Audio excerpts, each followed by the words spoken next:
This is VOCM Open Line. Call 709-273-5211 or 1-888-590-8626. The views and opinions of this program are not necessarily those of this station. The biggest conversation in Newfoundland and Labrador starts now. Here's VOCM Open Line host Paddy Daly. Well, all right, and good morning to you. Thank you so much for tuning into the program. It's Friday, May the 16th. This is Open Line. I'm your host, Paddy Daly. David Williams. He's producing the Come On With It edition of the show. So if you're in the St. John's metro region, the number to dial to get in the queue and on the air. 709-273-5211. Elsewhere, toll-free long distance, 1-888-590-VOCM, which is 8626. I always love when we play Team Canada at some of the big world events. And, of course, the Men's World Championships ongoing right now in Scandinavia. Yesterday, the Canadians beat Austria 5-1. But then you look at the score sheet. Crosby scores. Crosby, one of the best of a generation. Nathan McKinnon, one of the best hockey players in the world. Both decided to go play for Canada at the Worlds. McKinnon had a couple. It gets a little tougher now. Slovakia next. Not today, but tomorrow. And for Jets fans, I actually know a couple of Winnipeg Jets fans. They're pretty scarce in Atlantic Canada, I would think, but they live to fight another day with a shutout victory. And the Leafs fans, boy, oh boy. I don't like the Leafs, but I hope they get through. I really do. I hope they beat Florida tonight. There's a good friend of mine who's a diehard fan, and he generally hosts a bunch of people to come to his home, watch the Leafs games, whether it be on a regular Saturday night or certainly in the playoffs. He's not hosting tonight. We got the group text early this morning. He's not hosting. Too stressed out. Anyway, I hope for him and the other Leafs fans that they get there. I want to say good morning. Congratulations to one of the finest athletes this province has ever produced, Liam Hickey. He once again named to the national para-hockey team for the 2025 World Para-Hockey Championships. Of course, he's one of the absolute keys to that hockey team. He's been on the he's had an assistant captain A on his jersey for a number of years. One of the best players we have, and of course, he's a beauty. All right, let's keep going. What do we got here? Oh, it was on this date in 1975 that the first woman made it to the summit of Mount Everest. Her name was Junko Tabei. I say that because just yesterday, a fella from CBS, Michael Kirby, also reached the top of the world at Mount Everest. So he makes the summit.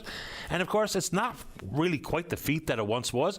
If you Google up after the show, just a picture of the lineup of people waiting to get to the summit of Mount Everest, it's unbelievable. It's like the lineup to get into motor vehicle. It's just absolutely jam-packed. Dozens of people waiting to get to the summit. But anyway, congratulations, Michael Kirby makes it to the summit. All right, and here we go. Long weekend coming. And you can set your watch to it. Price of fuels, way up. Gas over 6 cents. Propane up about 8.5 cents. So many people do think that some of the timing of the price adjustments is really based on what is the forecasted frequency of travel.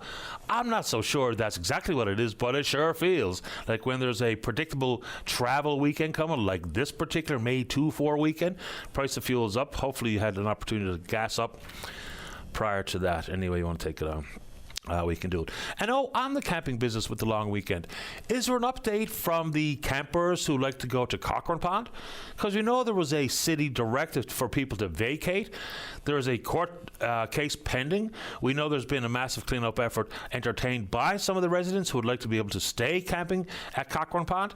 Oh, and Cochrane Pond comes to mind. Got to keep it on the front burner, I suppose, because it's such a social scourge. Is the largest fentanyl bust in the history of the province. Was in a trailer in Cochrane Pond there last week, I guess it was. There's a lot to talk about on that front, but as opposed to simply the law enforcement piece, which of course is critically important, maybe more focus on those who end up in the unfortunate death spiral of an addiction and what we need to do for them. That's really the key here. Fewer people on, fewer people buying, hopefully the decrease in the presence of the dealers and the organized criminals and everything that goes with it if you want to take it on. Let's go.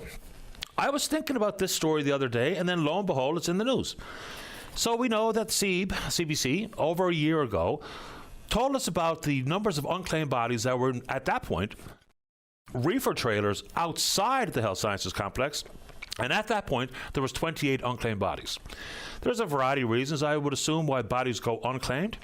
So there was legislation introduced on December the 24th, came into effect on January the 1st, that said Newfoundland and Labrador Health Services had the authority to bury unclaimed bodies after 2 weeks of looking for their next of kin and after it had been posted on the website for 5 days. Couple of problems. The website hasn't launched yet, and here we are in the middle of May, so there's a good question there. And even when the legislation allowed for NL Health Services to take on that role, there was also an increase into the death benefit from what had been the number for years, $2,338, was increased to $5,000. There's still some confusion on that front for me. You can help me understand if you know the details here. Is it for folks, if the person who is deceased was on social services or their family who looked to claim the body was on social services, to be able to avail of that full $5,000? Don't know. The federal death benefit for CPP people is $2,500. So here we are a year later. We went from 28 and now 27. So nothing has changed. I mean, this is maybe not the biggest deal in the world for everyone listening to the program this morning, but we are talking about somebody who is now passed for whatever reason, body goes unclaimed, and we need to do something much more dignified than having what was once a reefer trailer outside the health sciences complex to coolers being built in the underground parking garage, a wall built around them, which really gives the sentiment of out of sight, out of mind. But all this time later, 27 bodies, down from 28. If you want to take it on, we can do it. We are going to see if we can reach out to the seniors advocate, Susan Walsh, this morning. We know there's been a review of long-term care, a review of personal care homes. Now the seniors advocate is calling the system absolutely broken and needs an overhaul. She's not wrong, and Susan Walsh does a great job, as has past seniors advocates. So, I mean, what's it going to take? You know, one comment that I picked up on coming from the House of Assembly yesterday, and this was mentioned by Premier Hogan, and it was run on a piece of tape on the VOCM morning show today, when asked about these things, saying that the government's keen focus here is on aging in place, aging at home. What? If that's the fact, then what exactly can the government point to that has made it easier for people who would like to and have the ability to stay at home as they age? Without question, some people may indeed want the setting of a long-term care facility to be around people because they might be very lonely or isolated where they live in their own home. But there's tons of seniors with the appropriate supports in place would love to be able to stay in their home longer in life. So if the province is really focused on that, then give us some example with public policy that reflects that. How often do I hear via email and calls on this program with people talking about home care? And if they had just a little bit more home care, they could do exactly that, stay at home. But they can't get it. And so consequently, they're forced to move into a care facility. Now, there's nothing wrong with living in long-term care. For the vast majority of people, they have a relatively pleasant experience there. And they get good care. Now, that's not always the case, as we found out in some of these reviews of long-term care and personal care. But if we're talking about aging in place, okay, show me the money. What exactly are we doing there? But Susan Walsh can come on, because there's a few things there. To develop a long-term strategy for the continuum of care, much of which Ms. Walsh says can be done sooner than later. And then also talk about the responsibility for oversight and monitoring and regulatory compliance issues to be in the Department of Seniors, not in the Department of Health and Community Services, which makes a lot of sense to me. So we'll see if we can get Ms. Walsh on the show to take this on, because obviously a big deal. Okay, let's keep going. Sticking with health. So, not that long ago, the province announced free of charge shingles vaccines. And at that point, it was for folks who were 65 or older and to those older than 70 who are immunocompromised. Okay. People wondered, is this a matter of reverse engineering? You know, putting forward a set amount of money, and in that case, it was $1 million, and then just trying to do the math about how many vaccines could be supplied for the cost of $1 million. Now announced yesterday that the government is going to expand the program to those 50 and older by September. They will start making it available to immunocompromised seniors on the 1st of June. Good thing. It, of course, is going to cost some money. In the most recent budget, they put forward $8.5 million to cover the provincial vaccine program. But estimates that people have brought forward think the program is going to run closer to $30 million. The question always is to why stop at that time 65 and older, immunocompromised 70 and older? Because it was all about not necessarily preventing folks from getting shingles necessarily, which can be debilitating. It was more so about trying to keep people out of the hospital. somewhere between 1% and 3% of folks who contract shingles, because it's in all of us and it may rear its ugly head at any moment, is 1 to 3% end up in the hospital. So it made sense what they were doing, but it even makes more sense now that they've expanded the program. So that's probably a very good idea. You want to take it on, we can do it. All right, changing gears. This has been rumbled for quite a long time, and we understand the frustration and the headache and the financial impact of the Canada Post strike around the Christmas season. It pummeled small business. Most small businesses rely fully on Canada Post for deliveries. So it costs small business, so says the CFIB, to the tune of about $1 billion, exactly at the time where it's haymaking season. Around Christmas, of course, we know the rush on business, specifically small. Now there's the possibility for another work interruption. We don't know if it'll come in the form of a strike or a lockout, but those rumbles are on the street and they are very real. So look, people have the right to strike. Inside the world of collective bargaining, that's one of the things that is absolutely carefully enshrined. When we talk about the interruption that it means for small business and for individuals, is there a mechanism available where, say for instance, just throwing it out there, if there was required binding arbitration? Now that feels like a heavy-handed approach to organized labor and to collective bargaining, but just think about it. When there were interruptions at the ports, when there were interruptions on the rails, they were legislated back to work. Whether or not people like it, it came with huge financial implications to the entire country when the ports and the rails were interrupted. I think it's very similar, not exactly the same, and not to the same tune financially, but Canada Post is a pretty integral part of Canada. And people say, well, it's time to do away with it. Consistently losing money, even though that is questioned by CUPW and Craig Dyer, who's welcome to join us on the program this morning. They say, well, we can do away with it. Look at all the delivery mechanisms. And what Canada Post workers say, and they're absolutely right here, it's the last mile, as they refer to it. Canada Post is the only go-to for many smaller, isolated communities in this country because the big guys, they don't deliver that last mile, but Canada Post does. Now, there can be a way to modernize the system and to diversify their offerings, but that Canada Post potential job action is out there. All right, so looks like the country, Canada, is going to pause or eliminate the reciprocal tariffs against the United States, with some exemptions. And the tariffs would be rolled back to near zero. We don't have all the specifics yet. The whole concept of when the United States president, out of nowhere, unjustifiably, tore up the trade agreement, which he signed and called it a great deal, and we had all the turmoil and chaos that came as a result. The concept of fighting back was always going to be very real, but it also came with a price tag for consumers. So now that the country is going to roll those back, that's a very good thing. But the problem has already been created, and it's going to be hard to put that genie back in the bottle. For instance, Walmart and some of the big players, they are not going to suffer any decrease in their profits. Sales were strong at Walmart, but they have said the quiet part out loud. They're going to increase their prices to deal with tariffs, specifically when we talk about goods produced in China.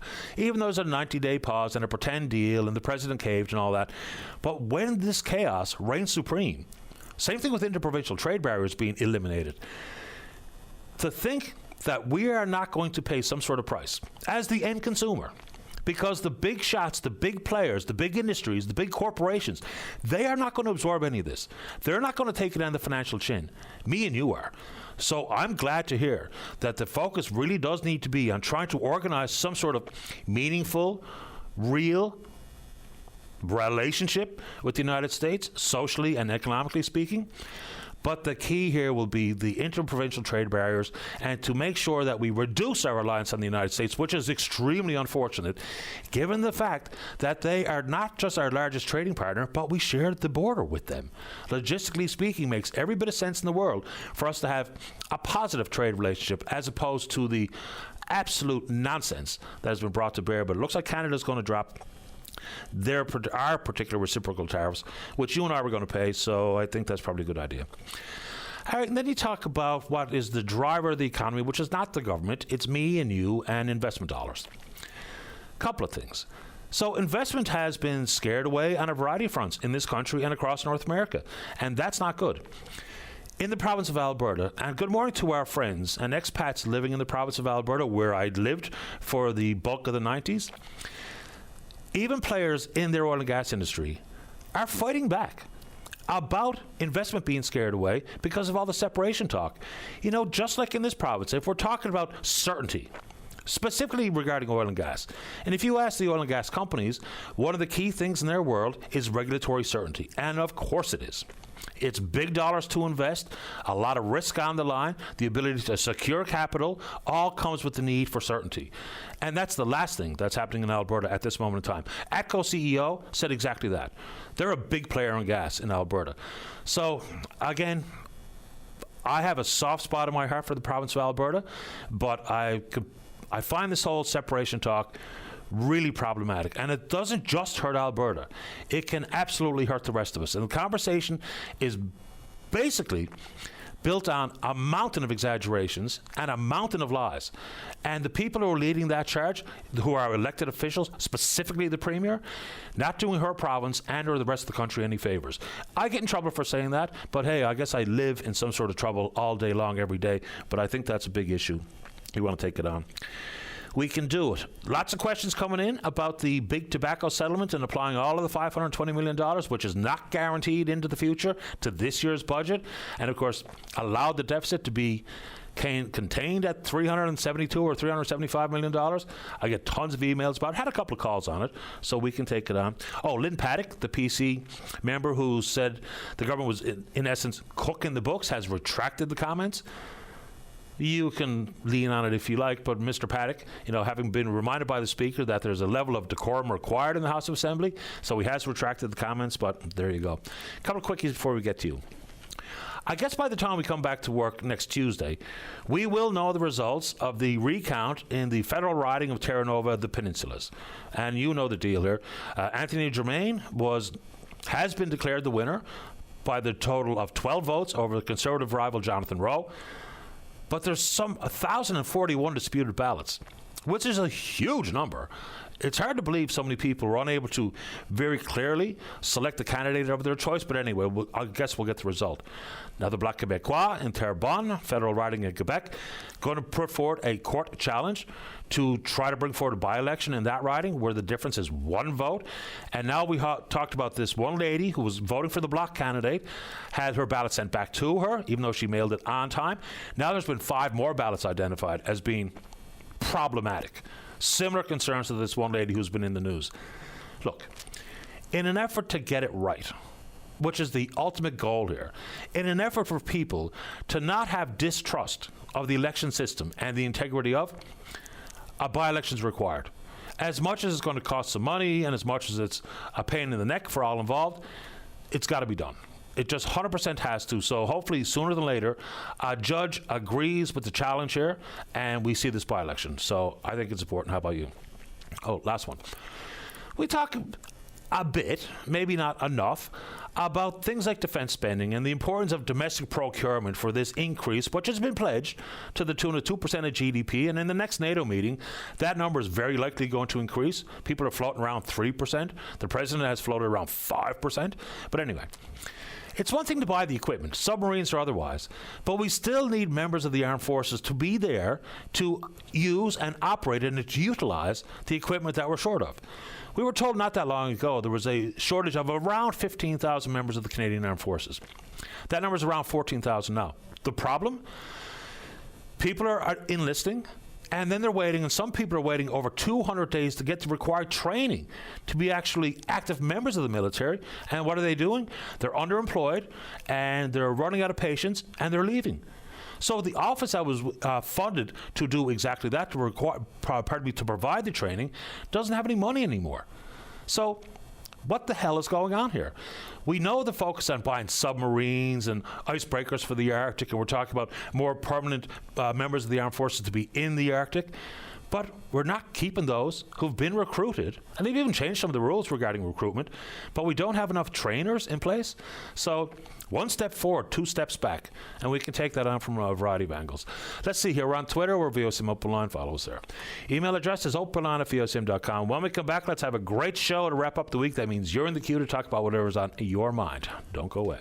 Welcome back to the show. Let's go to line number 4. So good morning to Hope Jameson, a housing researcher and consultant, and joining us this morning. Good morning, Hope. You're on the air. Good morning. How are you doing? I'm great today. Thanks. How about you?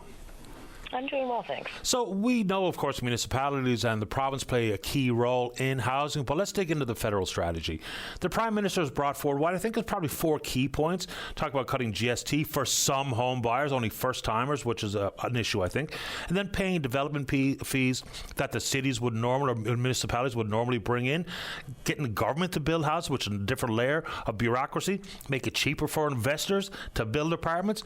But the key to all of this, and we saw this shortcoming in the Housing Accelerator Fund, unless we can build it to be affordable, and the definition is 30% of your before tax income for shelter, affordability is going to be the key here. How do we ensure that these 4 points and the strategy we're talking about, building more homes than ever before since the Second World War, where do we start with affordability, Hope? Oh my goodness, that's a big question. So for starters, I think one of the things that was really missing from the federal platform and is still missing to this day is investment in community housing. So that's housing that's owned by mostly nonprofits and co-ops that gives us guaranteed long-term affordability. A big part of the strategy for the last 30, 35 years in Canada has been letting the private market kind of drive the bus on housing development. And lo and behold, we have a housing crisis. Those things are absolutely related. That is not a coincidence. So one thing that I think needs some emphasis that really hasn't been showing up in the Liberal plans is how are we going to increase the share of community housing in this province. We're in Newfoundland and Labrador at about 10% or less of what the national average is. So across Canada, there's about 4% community-held housing. Here in Newfoundland and Labrador, it's less than 0.5%. So we're not doing great on that front. We're already lagging, and Canada is behind the OECD, so like sort of developed nations average for community housing, and that's one of the reasons why our affordability metrics are so bad. The other thing I see in these federal policies is like they're really leaning into municipal jurisdiction without a sense of partnership with municipalities. So I'm hearing municipalities get thrown under the bus a lot, but the reality is these are the actors in this space who have the least resources, right? So if we're saying, one of Carney's points is we're going to cut development fees in half and we're going to make that up for 5 years. Okay, but what happens after 5 years? Because I promise you the supply problems don't end after 5 years. We have a deficit of like thousands of units in this province. And so if we are leaving municipalities holding the bag, their only option, because they're required to run balanced budgets, is to make that up in property taxes. So that does not actually improve affordability. So if we want to do that, if we want to actually have results here, there needs to be more of a coming together of equal partners working together, all pulling in the same direction, instead of what feels a little bit like just shifting blame to other orders of government. So, yeah. Fair enough. Those are two big feelings that I have about the Liberal plans at the moment. I'm glad you made time for the show this morning. So in the world of, having defined time frames for whether it be, cutting development fees, and it needs to be $1 for $1 from the federal government for the municipalities to make up that lost revenue, the only thing that I do like about a 5-year plan is that we actually get a chance to measure how successful it's been. And if it needs to be adjusted, as opposed to this is a permanent plan, which politicians hate to go into their permanent strategies and upend them at some moment 3, 5, 7 years from now. So I like a 5-year window so we can actually measure things. But I totally get your point, because after 5 years, the supply issue is not going to be gone. The affordable issue is not going to be solved. But insofar as government building homes, building, what do they call the program here, is Build Canada Homes. It sounds like a good idea to try to build quicker than we have since the mid or late 40s, but adding a layer of bureaucracy also comes with a price tag, and government moves at a glacial pace. So what's your thoughts on adding this particular key layer of bureaucracy? I'm not so sure that's going to get things done quicker than whether or not we can incentivize the private sector to build, which comes with an affordability issue. So what do you make of that bureaucracy that is Build Canada Homes?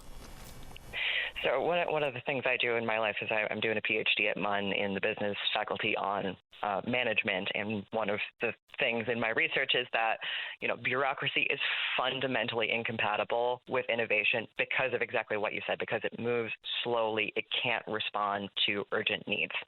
And so I think that the Build Canada Homes emphasis on modular construction is good. Like, I think turning our heads in that direction is actually really important. I was a skeptic about modular construction, and I'm working on a research project about it right now because I was a skeptic, but it turns out it does deliver really good outcomes, both in terms of like cost efficiencies, the speed at which you can build housing, and the environmental outcomes. So all those things are really good, and I think it makes sense for us to be investing in that. But I don't think that the government taking that on makes a lot of sense. I think investing in local infrastructure to produce modular construction locally would be a really great step. So in some ways, I think thinking about modular is great. I think that adding another level of bureaucracy is not going to get us the speed that we need to really tackle this crisis in a meaningful way. I'm not going to put words in your mouth, but, the government doing things is a soundbite on the good side. The reality is never really proven to be the case. But then people will have some concerns with further incentives into the private sector, whether we talk about developers or contractor companies or what have you. But we don't need more builders. We need more skilled tradespeople. We don't need more companies to do it. So do you think that incentive to the private sector is a better idea than government pretending they're going to build any homes? I mean, I generally think that pouring public money into the private sector is not always the best strategy. There's a pretty good body of evidence that says that public-private partnerships are generally not super cost efficient.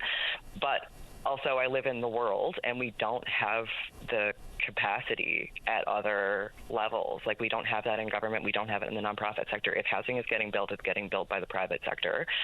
For me, what actually matters is who owns and operates that housing and under what conditions. So, for example, right now, a lot of the funding for affordable housing development is going into the private sector with, like, operating agreements for periods of 15 to 25 years.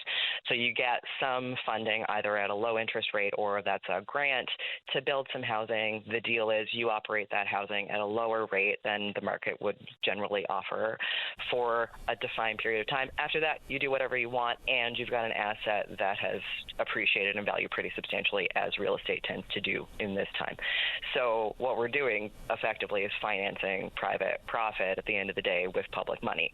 I don't think that's a good use of taxpayer money.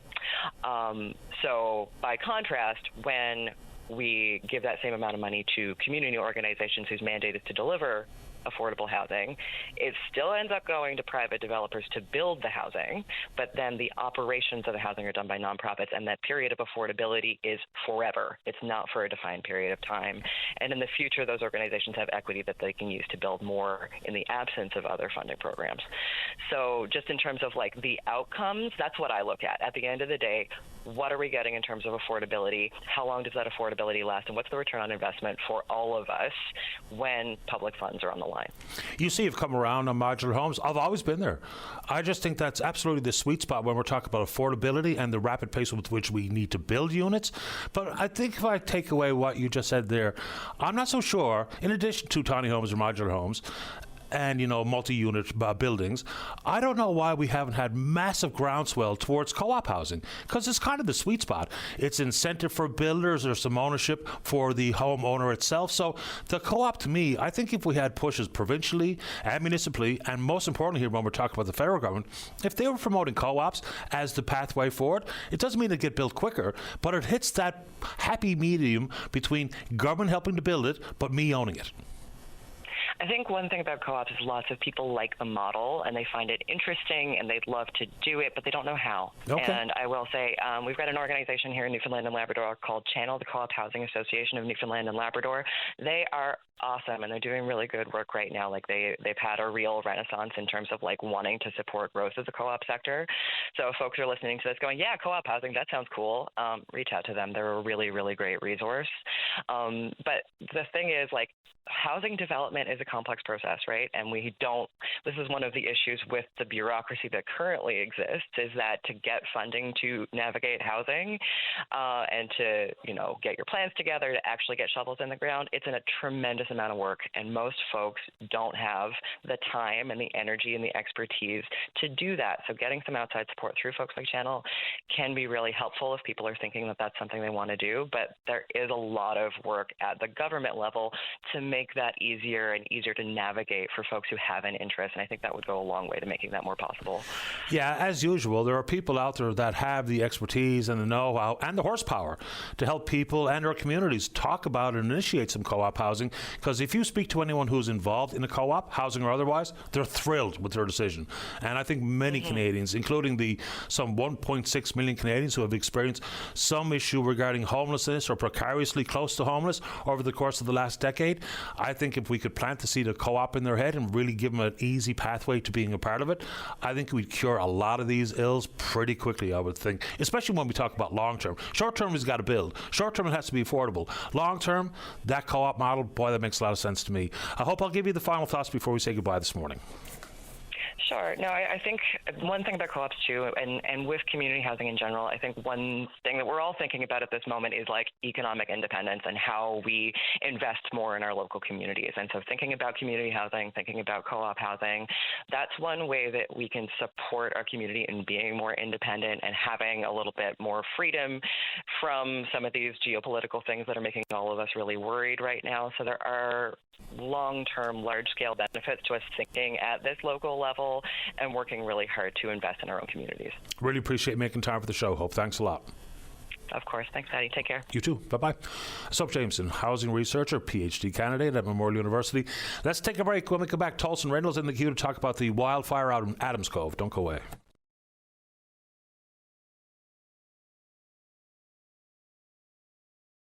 Welcome back to the show. Let's go to line number one. Good morning, Tolson Rendell. You're on the air. Yes, good morning, Paddy. How are you today, bye? Top shelf today. How about you? That's good, bye, good. I'm hanging in there, Paddy, bye, with everything, but last week I had an ordeal that I saw that fire take place in... I was on the way up from Western Bay, actually, with a load of hay aboard for my animals, and I happened to be there by what we call Noel's Funeral Home in the Ronnie Johnson Centre, and the wife said to me, my God, Dawson, look up in the valley, and when I looked up toward Blackhead that way, coming down toward Adams Cove, there was nothing but it started off then to me as an infernal. Man, did I ever get a fright, I tell you. So I have a daughter, not only that, for any human life in the area there, my heart was going out to them. The main thing to me is to get up through Adams Cove and to talk to someone. This was roughly around 3:10, what I saw there, Paddy. And I got to the top of the hill there, and I talked to a lady there about old school, and I told her, anyone who's in Beggs' Road that way, you better get them all out, or all in that area, get the heck out of it ASAP. Because that with the wind sweeping, I'd say, was roughly 50 to 70 kilometers. And she was sweeping down through the valley there to where I headed for Western Bay. So I managed to get up by the old telephone shack there between Adams Cove, just up on top of the hill there in Adams Cove, and I called VOCM, which is the right thing to do, and got them to put it on ASAP to tell people there's a raging fire. It's nothing but, in my mind, an inferno raging out of that valley, and people better get out or else it's going to be too late. Paddy, the main thing I see with it now, thanks to all the volunteers and everyone, I'll say everyone involved, is the easiest way to put it. There was lucky there was no loss of life. It sure sounds like it. We had a lady on the show here a couple of days ago, Tina. She lost her home. I feel terrible for her. But she described just how quickly the fire was right on top of them. And I've heard that many times. And other people who really don't want to talk about it on the show have sent me emails recounting their experience. And it is scary to say the least. And I think you're 100% right. Given how quickly the fire was moving, given how big it was, we just got lucky that no one was killed. Well, from where I saw it first, when I was coming up, like I said, by the Ronnie Johnson Centre, the funeral home, and when I got up on top of the hill and made the call to VOCM, in 15 to 20 minutes was crossed the main highway down on the lower end of Adams Cove. I seen it jump the road. It was unbelievable. I never seen nothing like it. I've seen movies, but I've never seen nothing like this. And I can remember in Hartskin here when the Anglican Church caught fire in May 6, 1989. If we'd have had the wind here that night, what you had over there in Adams Cove last week, this community would have been gone. Flat, because it was flat cam here, right, when this fire took place. Yeah, so that Anglican Church was one of the biggest wooden structure buildings in Newfoundland, I guess. It suited over 1,000 people. Yeah, I'm familiar with it. Yeah, the stories are absolutely horrific, and now I guess it's the harder part is discussion around rebuilding, because not everybody had home insurance, which is not my place to lecture anyone as to whether or not they get home insurance, but some people didn't, including Tina, who was on the show. And then it's the who's eligible for the Federal Disaster Relief Fund monies, what's the province going to do? So same thing when after natural disasters like Fiona. we have everyone come to the table, and politicians will talk about we'll be there, but then it's about the timeline for being there. It's about how quick the money can flow and decisions to be made about whether or not people rebuild there or relocate or whatever the case may be. But it is just unbelievable. The pictures that came from that region and Conception Bay North, absolutely heartbreaking on top of being scary. Paddy, I have to say that I ran for the NDP in 2014 in a by-election against Steve Crocker and Ronald Johnson, and my big issue then was cell phone coverage, and it's still cell phone coverage, and Sure. I've been elected in council since 2001, and it's still a big issue. It needs to be taken care of, put to rest, because one life lost is one life too many. Yeah, no question. The cell phone concern, I mean, we've been talking about that as long as I've been sitting in this chair. For the vast majority of the time, it was about dead spots, whether we talk on the Burin Peninsula or wherever else in the province. And, of course, the decision by Bell to abandon the proposal up in Labrador, that $32 million. Now I see a headline that Bell's going to expand into the United States. Really? You're going to abandon the folks that you pledged all this access to, Wi-Fi and cell phone coverage in Labrador. Now they're gone and they're going to go south of the border. Ridiculous. But now the public safety. You know, it used to be the cell phone issue was about convenience and whether or not you're getting what you paid for with the pretty big cell phone bills. Now I think the heightened focus is on public safety, exactly where it belongs. Yeah, no doubt. Paddy, I have one other thing that I want to get back to, and not really want to leave that issue about the fires. But I have a fundraiser tomorrow night at the Herskinen Rec Centre with Janeway coming up again here now, and it's for the 37th annual Tulsa Rental Project in Ladies' Memory. It's tomorrow night. It's a dance at the Rec Centre, May 17th, Saturday night. It's at the Herskinen Rec Centre, and the time is 9 p.m. And music is by Pins Music. The admission is $10 at the door. You must be 19 years of age to attend, and there's door prize. 50-50 draws, special draws, and again, I'm going to give you another special invite to this town. You get a chance to come out and I'll give you a tour. I appreciate it, Tolson, very much, and thanks for calling. You take care, and your wife also. This time, if I can put that in there, your wife to come with you. I appreciate I'll it. give you a tour of the town and take you to a lunch. Thanks, buddy. You take care. Stay safe. You too, Tolson. Thank you. Have a good weekend. You too. Bye now. Bye-bye. All right, let's take a break right on time as usual. Don't go away. Welcome back to the show. Let's go line number 3. Gary, you're on the air. Good morning, Patty. It's been a while since you had your birthday. That's one thing I wanted to phone you. Just 1 second, Gary. I got to put you on hold. Boy, that phone thing. Let's go to line number 5. Good morning, Brenda Halley. You're on the air. Hi, Patty. Thanks for taking my call. Happy to do it. My name is Brenda Halley, and I was phoning this morning to announce my candidacy for the municipal election in the city of St. John's for Ward 2. Here we go. So have you run before, Brenda? No, I'm a newbie, Patty, at politics, but I'm a registered social worker for over 25 years. And, one of the things I think that are my biggest strengths is that I connect with people, and I have for a long time in my career. And I'm very responsive and accessible, and have been as a social worker. And that's what I want to put forth, Patty. If I'm lucky enough to get elected in Ward 2 as a city councillor to represent my constituents, I will be the most responsible and accessible city councillor, because I just really like to connect with people. I try my level best not to promote one person, one party, or whatever the case may be, or one set of skills or background. But a social worker is an interesting background. We know we have a shortage of social workers, which work in so many different areas of our life. But when we see, we can talk about the high-level things of building housing and snow clearing and all that kind of stuff. But understanding and seeing up close and personal some of the people who have fallen through the cracks, some of the social issues that people are dealing with, it doesn't necessarily always make its way into council chambers, but a lot of the concerns that we share, even though we can complain about the roads being cleared and the garbage being picked up and all the rest of it, it's those underbelly issues of the community, of society, that are hard to translate into politics and political discourse. How about, what do you think of that? Yeah. That's an amazing comment, and thank you for that. Great insight. The reason people have said to me, I live in Ward 2 currently, and I'm raising my kids in Ward 2. I grew up in Ward 2, and people have said to me, why do you want to get into politics? I've had, and I still enjoy, I'm still a registered social worker and currently working at it, but, the most amazing career in mental health and addictions for the last 20 years, and before that, child protection, which would be Child, Youth and Family Services. And I really, some of the most amazing people I've met in my life, Patty, the strongest people, have been clients that I work with. And really, we've worked together. And we've solved challenges together. I don't have all the answers, but I think, when people are willing to work with me, and people have their struggles. We know that. But I think that people, Hope Jameson was on earlier, and I love your idea about the co-op housing and all that. We can work with people at all levels of government. And so one of the reasons I want to put my hat in the ring, so to speak, is that I think I can help people at more of a macro level and take those social work skills, they're really transferable actually, and come to council and talk about the reasons why people end up where they end up. These are really very, there's no time to probably go there today and do that deep dive, but they're very complicated and complex. But I've seen great successes working with people in over 25 years, like amazing successes.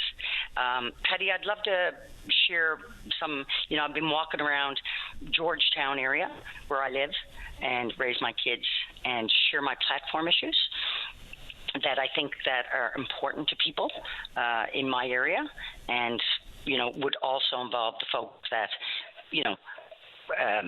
need housing and are homeless and things like this.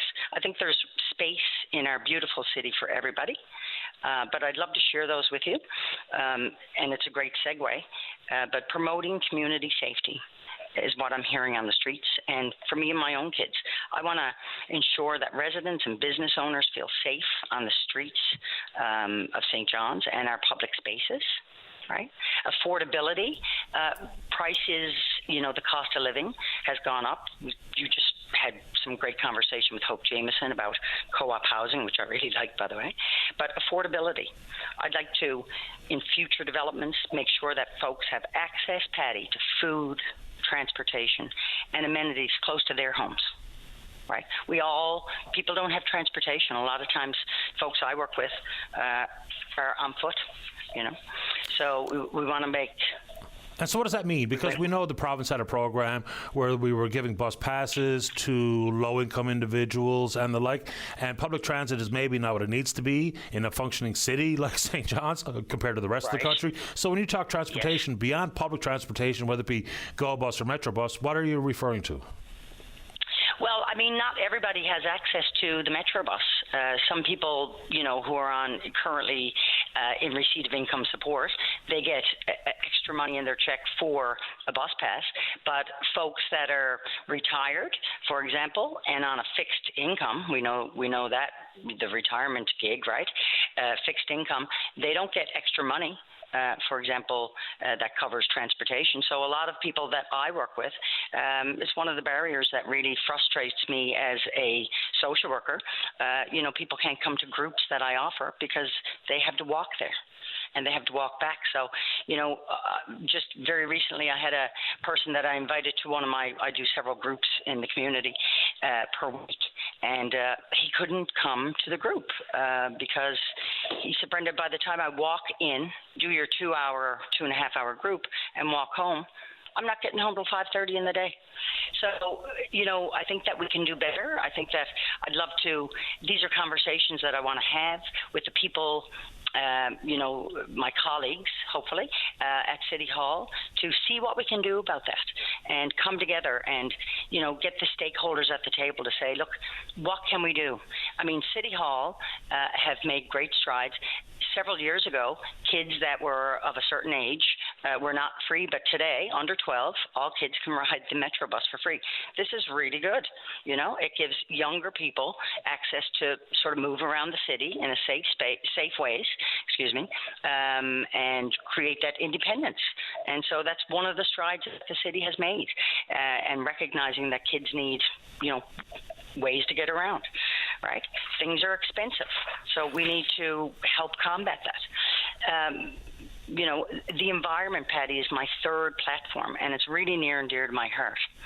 I'd like to increase opportunities for residents to buy both local and grow their own food. We have so much green space in the city that I don't know why we're not talking more about this. In my work life, I partner with many organizations, but I recently partnered with Bridges to Hope Food Bank, and we provide a therapeutic horticultural garden in downtown St. John's at the Anglican Cathedral that's accessible to anybody, Patty, and we teach them to grow their vegetables, and we create a farm-to-table experience, right? And so in that, we're creating community, because people come together to do this, and we're having some fun.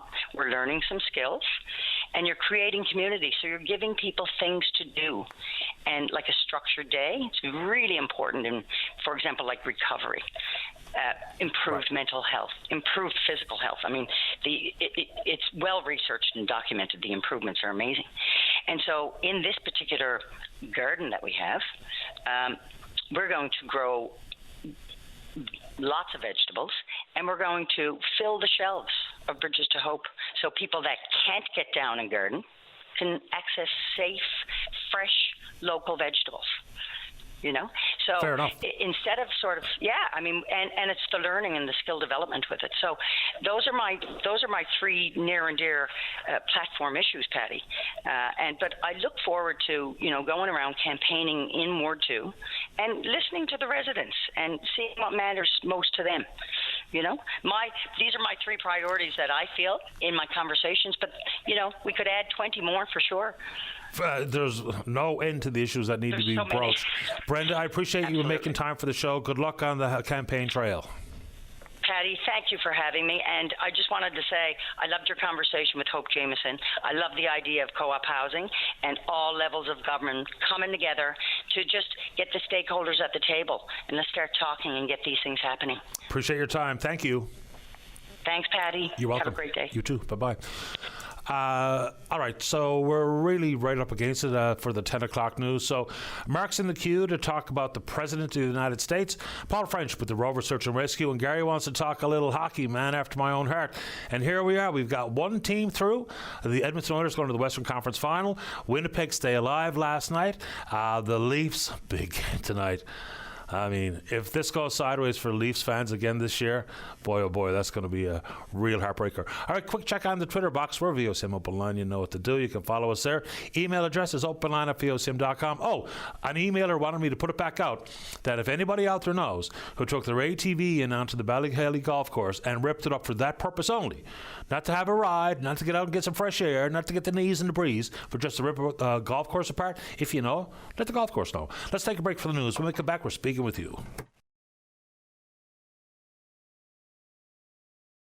Welcome back to the show. Let's go to line number 4. Gary, you're on the air. Good morning, Patty. You can hear me really good now. That's good. So I'm glad you called me back. So anyhow, I miss wishing you a happy birthday. So happy birthday. I know it's a few days later, so happy birthday. Many, many more, because I know a lot of people phone you and wish you a happy birthday. And your wife, let me see, I'll try to get the story straight. You were born in Newfoundland, your wife was born in Alberta, right? No, she's from Ontario. Oh, she's from Ontario, so she's from the mainland. But Yep. but you lived in Alberta, so We did. So you have a good understanding what's taking place with people in Alberta, because you're not the only radio station I listen to. Sometimes I listen to QR77. There's a talk show host out of Calgary. So sometimes I get the feel of the people out in Alberta, what they're talking about, like you do on your show. And all these talk shows are very, very important, because basically you get the voice of the people here in Newfoundland, how we feel about things and what we share about. And I want to talk about the hockey, because I know you love the hockey too. I'm trying to think of the young player that played for Montreal Canadiens from Newfoundland, Newhook, right? Yeah. Yeah, is he part of Team Canada now? No, he's not. Okay. He's not home yet either. And like you said, the He's weather's not home now. Wow. The weather's been so nice in Montreal that he's staying there until it warms up around here, and then he'll be home. So, because Team Canada, they're doing really good too. So I forget what they're doing really good too. Like I think they're undefeated so far, so that's really good. So that makes me happy. And Winnipeg won last night. The Winnipeg Jets. Wouldn't that be nice to have? And then you mentioned that Edmonton got through to the conference final. So if they win that, they're in the Stanley Cup final again. Yeah. And there's still a chance for Winnipeg. I think there's still a chance that Winnipeg or what's that? Winnipeg. Well, if Winnipeg gets through, I mean, they were down 3-1 in the series. Oh yeah, and Toronto. Yeah, Toronto. There's still a chance we could have two Canadian teams in the Stanley Cup final, and I think that would be just wonderful. Two Canadian cities, even though they don't all have Canadian players. They have players from North America and Europe on them, but it'd be nice to see that Stanley Cup actually cross the border and come back to a Canadian city. Well, a couple of things. So if Winnipeg wins, then guaranteed there'll be one Canadian team in the final because, of course, Winnipeg would play Edmonton for the right to make to the final. Edmonton was there last year. We haven't had a cup winner based in Canada since 1993. That was Montreal. And Montreal Canadiens in 1993 was the last team to win the Stanley Cup without a Russian-born hockey player on it, which I always think is fascinating. And you mentioned Montreal and Alex Newhook. I can think of three people from this province that have played for the Canadians. Newhook, Michael Ryder, Terry Ryan have all played for Montreal. There might be others, but that's the only three that pop into my head. Yeah, like I try to go by the recent one because that's all I can understand right now. Because Patty, you know, like when I'm talking to you, I'm laying on my bed now because I'm in the seniors home here in Springdale, and I'm lying on my back right now because I hurt my sciatic nerve quite badly. That's awful. That can knock you off your feet, no doubt about it. Gary, anything else before we say goodbye this morning? Yeah, so I just want to mention the hospital, like the hospital here in Springdale. It's wonderful because they took me over there the next morning, and the doctors checked me over, and they had to shoot that, like they do with athletes. They shoot cortisone into their body to relieve the pain immediately. Oh man, did it ever relieve the pain? But they put me in some heavy duty medication now. So anyhow, that gets me tired now. So I'm running out of breath now. So maybe I better let you go. You got more call. I'm gonna maybe rest up and listen to the rest of the show. I really enjoy listening to your show, Patty. So you have a wonderful day. The same to you, Gary. Take good care of yourself. Okay, bye now. All right, bye-bye. Just before we get to the next caller, heavy traffic on the Trans-Canada at this hour. A young moose is lingering near the highway about 10 kilometres west of Whitburn, 2 kilometres west of Peak Pond. Looks like he's trying to cross the highway. The skittish young moose is right there, and watch your bobber. Let's keep going. Let's go to line number 2. Good morning, Paul French. You're on the air. Hi, Paddy. How are you? Doing okay. How about you? Not too bad. Paddy, thanks for taking the time here, and I just wanted to jump on again today to spread some more prevention messaging, given the long weekend up and coming, and knowing that for search and rescue, this is our busy season up ahead. And I know I can speak to our own search and rescue team, which is one of just over 30 teams just in Newfoundland and Labrador, and 300 in Canada actually. These next 3 months ahead, June, July, and August specifically, I mean, that's 70% of our call-outs is within those 3 months. So it's important for us to take a bit of time and talk about prevention. And when we do that, our key message is all around spreading awareness about the Adventure Smart program. And for anybody who doesn't know about the program, is a Government of Canada program, and has been in Canada for quite some time, since around 2008. And there's different levels of programs, focus on different outdoor recreation activities and or age groups, but they all have key messages, Paddy, and that's what we call the 3 T's: the trip planning, training, and taking the essentials, and understanding that no matter what outdoor activity anybody's going to take part in this weekend, whether it's fishing, boating, ATV riding, bicycling, hiking on the trail, everybody should leave a trip plan, and that could look very different. I mean, it could be a text message, could be a note left on the fridge for a loved one, or could be a phone call, or it could be a plan around the breakfast table, right? But you should always tell someone where you're going, when you're going to be back, who's going with you, what equipment you have, and what your plan is. And when you do that, Patty, it's important that you stick to that plan, because all too often, we'll get a phone call and say, well, where did the individual say they were going? And it turns out, well, maybe they went to this particular pond to go trouting, but, there was no fish there, so they decided to go somewhere else. So it's important that if you do leave a trip plan that you update it, right? The second T is training. And Patty, that doesn't mean you got to have a certificate to go fishing or, how to put on a life jacket or whatnot, but there's all sorts of resources out there from the Adventure Smart website, from your local search and rescue team, the Government of Canada. I heard a lady on this morning from Transport Canada Safe Boating Division with Jerry Lynn talking about the Pleasure Craft Operator's Card and boating safety and the importance about all that stuff. And there's all sorts of programs around that we can go and educate ourselves about safety aspects. And then the last one, Patty, is taking the essentials.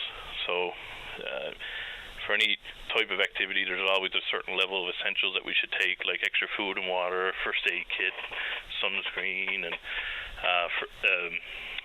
flashlight and fire lighting equipment, communication equipment, and whatnot. But I think the most important thing about the essentials is that if you're bringing them with you, you should know how to use them.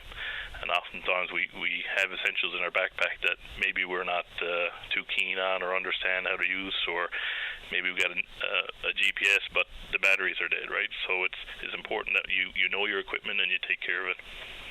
Yeah, because people could buy an emergency kit, whether it be for in their car or for when they go camping and whatnot, and they don't open it until they actually need it, which is probably not a great idea.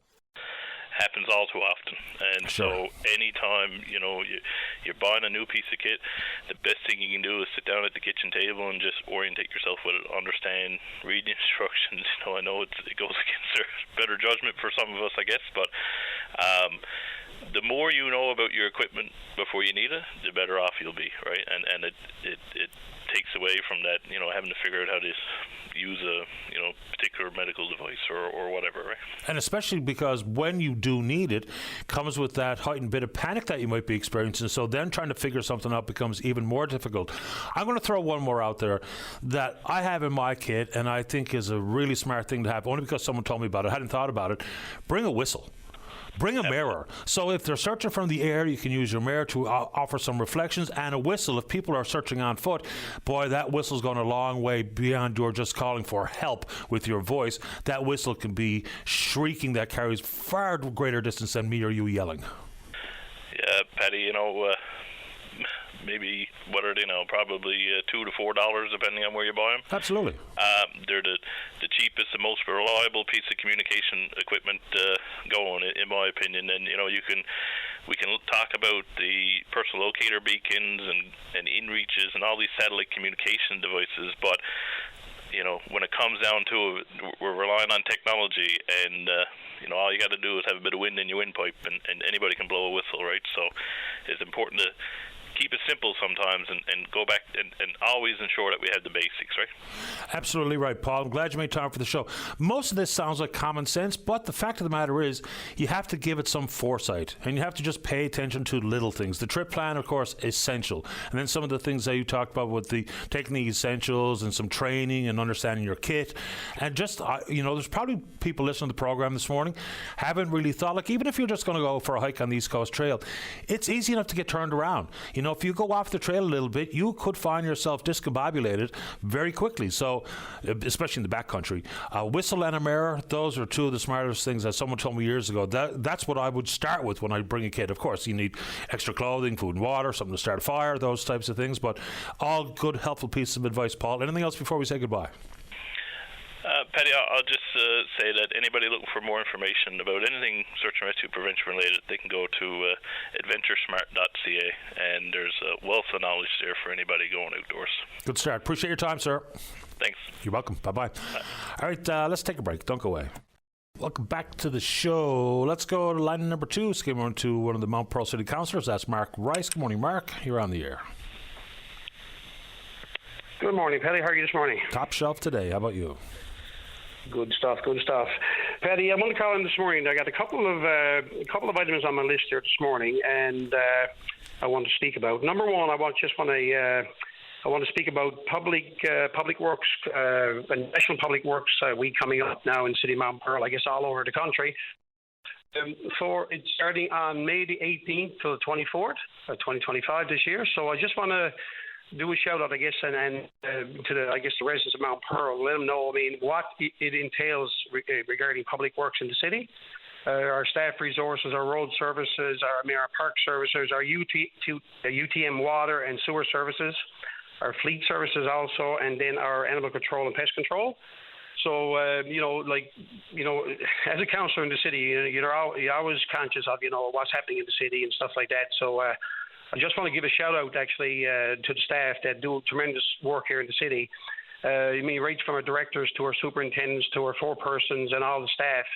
And I know, when we're talking, winter conditions, our snow clearing and management and our street sweeping and stuff like that, it's a big changeover from when we go to our summertime, and we're getting into springtime now, and we're getting everything turned over. So it's a big turnover to go from winter services into summer services, and then vice versa. So, I just want to do a shout out there to make our garbage collection and recycling that happens, weekly during the weekdays, and our bulk garbage collection, which is coming up starting on May the 26th and running in 8 different zones in the city. In our garbage collection, I just want to give just some numbers to the residents that you want to be too long-winded on this, but we have 9,605 residential properties and subsidiary apartments, including in that. We have 12,000 garbage bins, and the garbage bins have been working for us really, really well. And just utilizing all those services to pick up garbage on a weekly collection. And now with our bulk garbage starting, just be mindful to residents in the city, that with the bulk garbage, I just want to point on the bulk garbage part, because we got a blitz on the go here now in the city, and it's a 20-minute makeover to clean up the city, but also we're having a blitz now on our recycling program. We are paying right now $92 for bulk garbage when we bring it to Robin Hood Bay, and we pay $37.75 for that's per ton of our recycling. So we're trying to push the recycling part in the city big time now with our blitz coming up now starting the end of May and running right on through the summer as a challenge for the residents in the city of Mount Pearl. And also, Paddy, right now, we got our park services coming up, our maintenance and repairs equipment.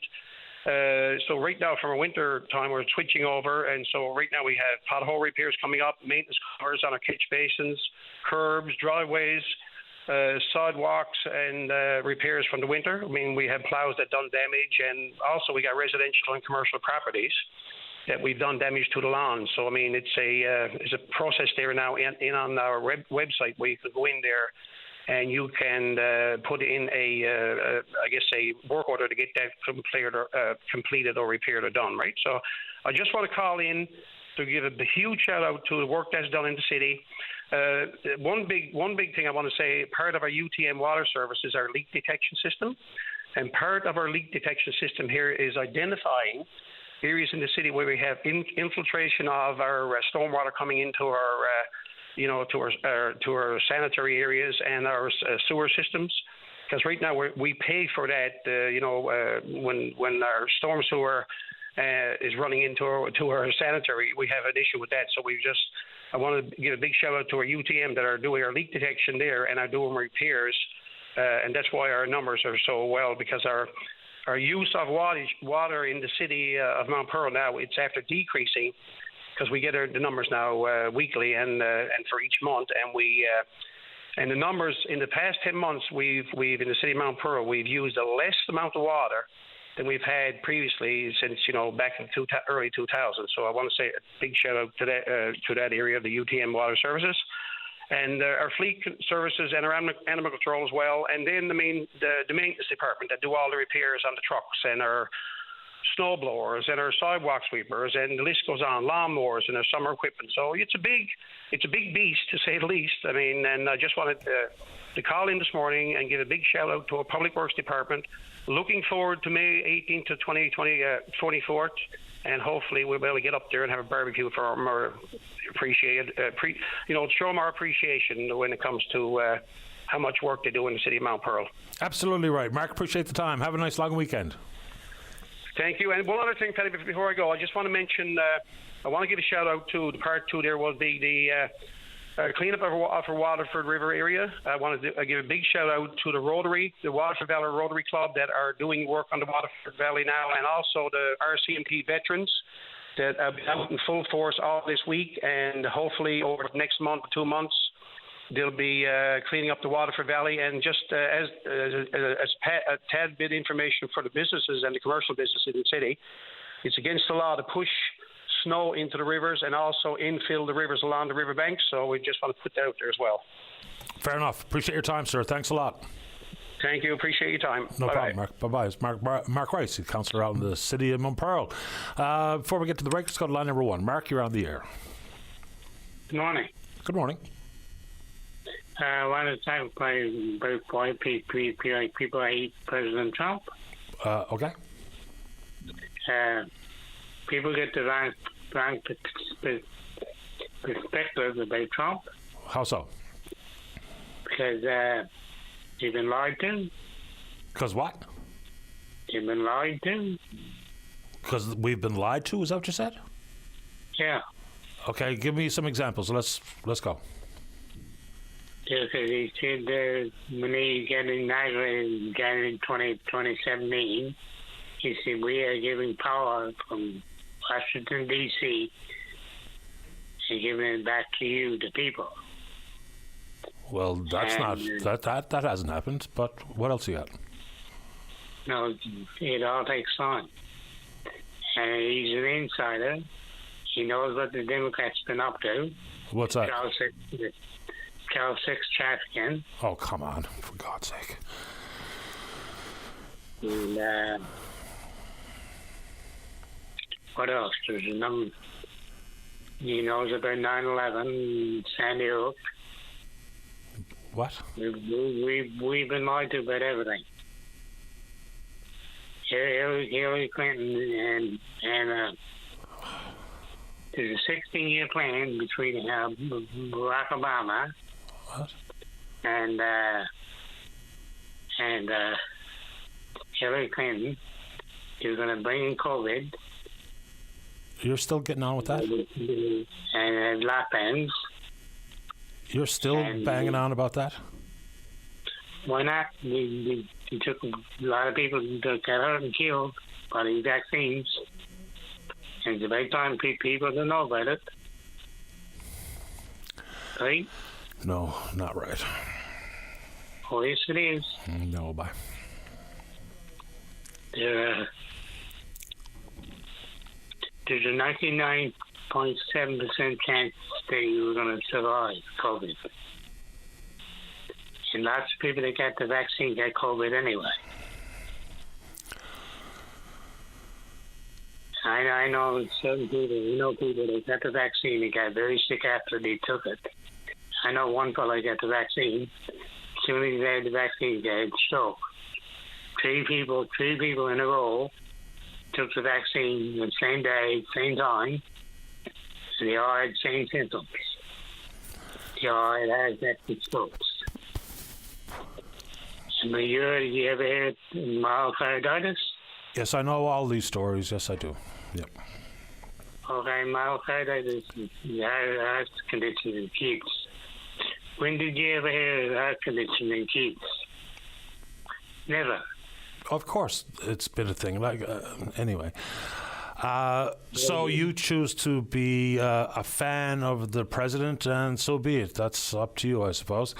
Anything else before we revisit COVID and all the rest of the stuff? Because I remember the last time you called in, you were trying to tell me that COVID stood for something completely outrageous. So anyway, Mark, very quickly before I go, do you have anything else to offer? It's about time for the truth to get out there. I think if we're waiting for the truth to come out, we're going to have to wait well beyond Donald Trump, if we're talking about truth. No, sir. The truth is coming out faster than you think. It's about time for the media to wake up. Yeah, apparently. The media is in on it. Okay? Yeah, fair enough. I wonder when my check is going to hit the mail. Appreciate the time, Mark. You have yourself a nice weekend. All right, let's see here. Let's take a break. When we come back, we're speaking with you. Welcome back to the show. Let's go. Line number 4. Good morning, Mike Murray. You're on the air. Yeah, good morning, Patty. How are you? Very well, thank you. How about you? Good. I'm calling in. I guess I got some concerns in terms of how the government works the overall administration of justice as it relates to the statutory offices of the House of Assembly. Now, yesterday we had the comments from the seniors advocate, Susan Walsh, about how the long-term care homes are a bit of a debacle. And I think you can draw a direct line between her comments on those issues and her report on that issue, between that and the way the government is dancing around the issue of a potential disability advocate. Just for people's information, Mike, so statutory offices, there's several of them. There the Child and Youth, so if I miss one, you tell me. So the Seniors Advocate, Child and Youth Advocate is there, the Citizens Rep is there, Commissioner for Legislative Standards would be one, the the Chief Electoral Officer, and the Privacy Commissioner. Right. That's right, and the Auditor General, and the Auditor doesn't General, really fit in. But so I mean, all those offices were all enacted or created in different times under different circumstances. They got different mandates and different powers. For example, the Seniors Advocate, she can pronounce on issues of general concern to seniors in the province, but she doesn't have any power to deal with individual senior citizens' complaints or advocate on behalf of individual seniors. Right. Whereas, like, you take the citizens' representative. The citizens' representative can deal with individual complaints by citizens who are having problems, navigating government bureaucracy or whatever. But he doesn't have the power to issue a report on how citizen government engagement goes in general and what could be done to improve it. So, I mean, those two offices have almost completely opposite mandates. And some of the offices have investigative powers and some of them don't. And they've all been brought under a piecemeal system. And if you look at the status of some of those offices now, I mean, the citizens' representative, we haven't heard a peep since the thing over to the chief electoral officer a couple of years ago. I mean, either the citizens' representative has been muzzled or self-muzzled, because we don't hear a peep from them. Well, just quickly, Bradley Moss is the citizens rep right now. The last report I remember from their office was after the electoral officer report. It was about families with children with complex needs and severe disabilities, financial and emotional burden. That's the last one I remember. Yeah, and I mean, if you look at the Child and Youth Advocate's office, I mean, when Jackie Lake Kavanaugh was in there, she did a dozen reports during her term, but they haven't issued a report in the last 4 years. I mean, even the Child Death Review Committee, who usually has nothing to do with that kind of stuff, has issued 2 releases saying that there's serious issues that the Child and Youth Advocate needs to investigate.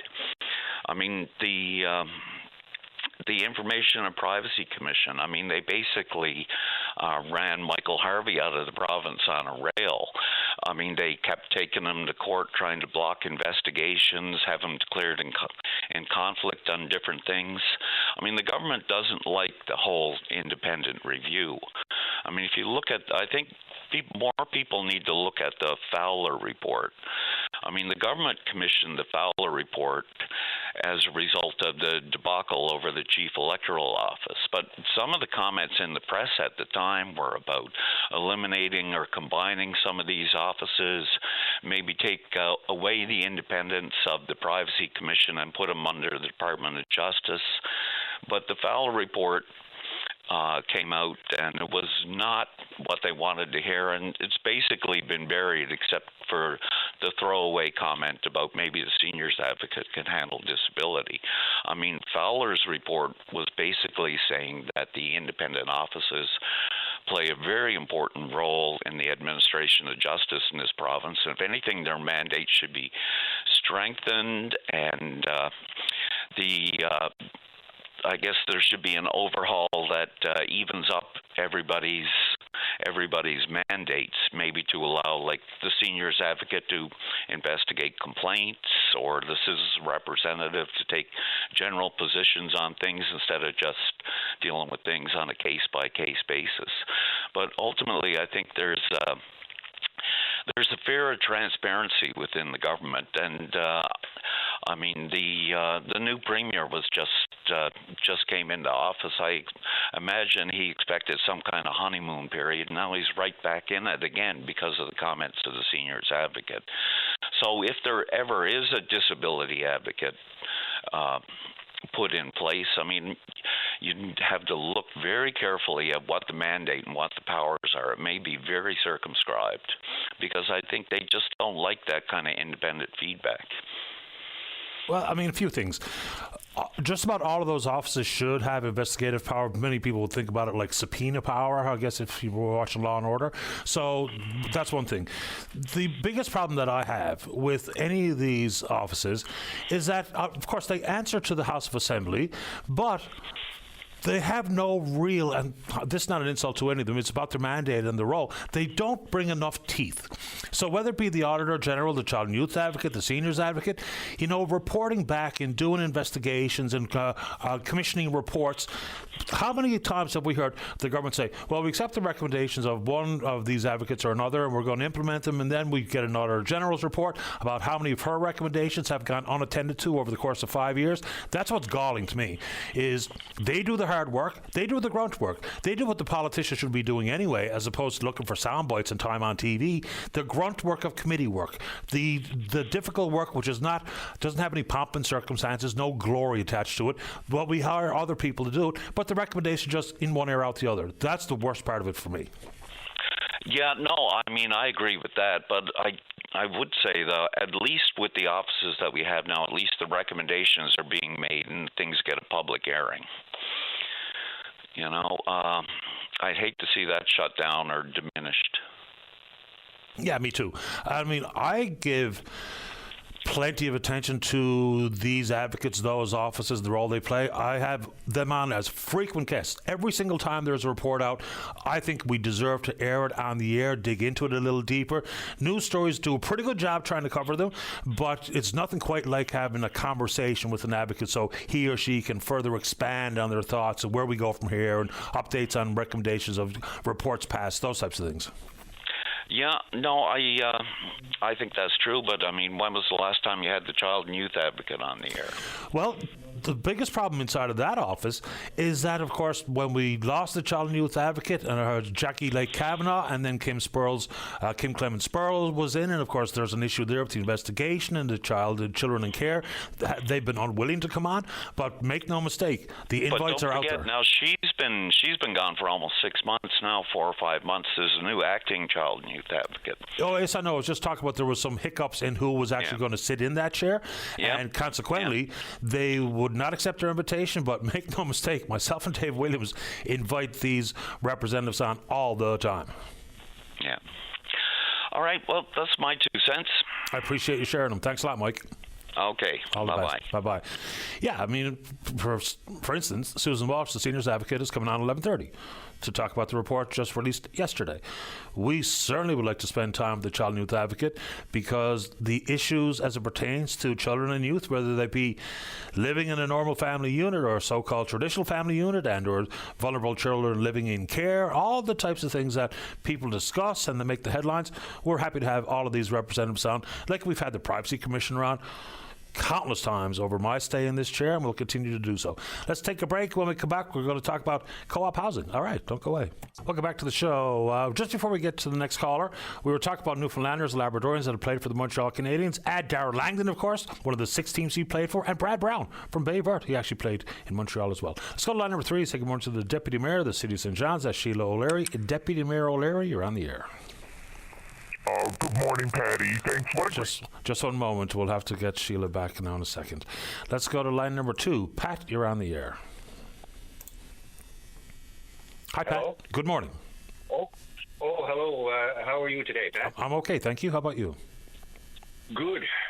I'm just calling because I think it would be a great time for our government, provincial government, to do up a proposal for a Strait of Belle Isle tunnel and highway connection on the north shore of Quebec up to Quebec.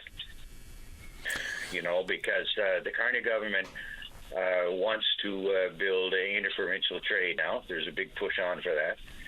And they've offered to take on more of the cost of the ferry. They're going to reduce it 50% or less. So I think it would be a great time to do up a tunnel proposal to give us another major transportation link into this province. And Tom Kieran's called it the Northern Trans-Canada Highway. So this would be a highway that would increase trade and travel for people, which was the reason the Trans-Canada highways were built in the 50s and 60s. And so this would be a great time to do that, to go after this link. You know, and it's doable, I believe. Technically, 100% it can be done. Does the economics back up the business case any longer, though, Pat? I mean, when Hatch did did a report on it some years back now, Arup has some updated numbers. The cost went from $1.63 billion to almost $5 billion. The forecast for travel, whether it be transport trucks or individual travel, is certainly way downgraded. In addition to completing Route 138 in Quebec, which is the furthest thing from done, if the volume of traffic, as predicted by folks like Danny Doomeresk and yourself, if that was going to be the case, not only would Route 138 have to be done and the tunnel to be built, but the upgraded highway network on the Great Northern Peninsula would be mandatory. So we're talking huge monies to accomplish. Not sure how it would work. Well, for one thing, the Hatch report you're talking about and going up to $5 or $6 billion, that was based on the premise that you would get a boring machine in there to do the tunnel. And that's, you know, completely different than the Solbach tunnel and a number of, Norway has over 30 tunnels, but they just completed the Solbach tunnel, 14.4 kilometers in 2019. They completed that, and it was done on budget and on time, and they used the drill and blast method. Which was a lot more economical, a lot cheaper. That's the method they use to do tunnels. We could take the blueprint of that one, and that one cost about 600 million Canadian to do that 14.4 kilometer tunnel. So we could do a tunnel similar to that, and you know, it would be a lot less money than you're talking right there. And it could be paid, of course, over the years through the infrastructure bank. The money could be put up, private money, in the beginning to do that, and then paid back over the years from the savings that you would have on the ferry operation. Because, of course, it would cut out the Strait of Belle Isle ferry, so the provincial government could commit to put in a portion every year for a number of years, you know. And then Quebec has a ferry system as well, which they could contribute towards the highway cost. And the highway on the Northern Peninsula, I mean, that's a good highway now. It would need to be improved with widened shoulders and some paved shoulders and some passing lanes and things. But that highway is certainly doable without, a major cost. The other one, the 138 in Quebec, wants to do that, and they have plans to complete it. So all I'm saying is our government should be going after this. Our government has not gone after it, our provincial government, over the last 5 years. And we should be doing a proposal now and go to the federal government with a proposal to put this transportation link in place, which would vastly improve the transportation to this province, to Labrador and to Newfoundland.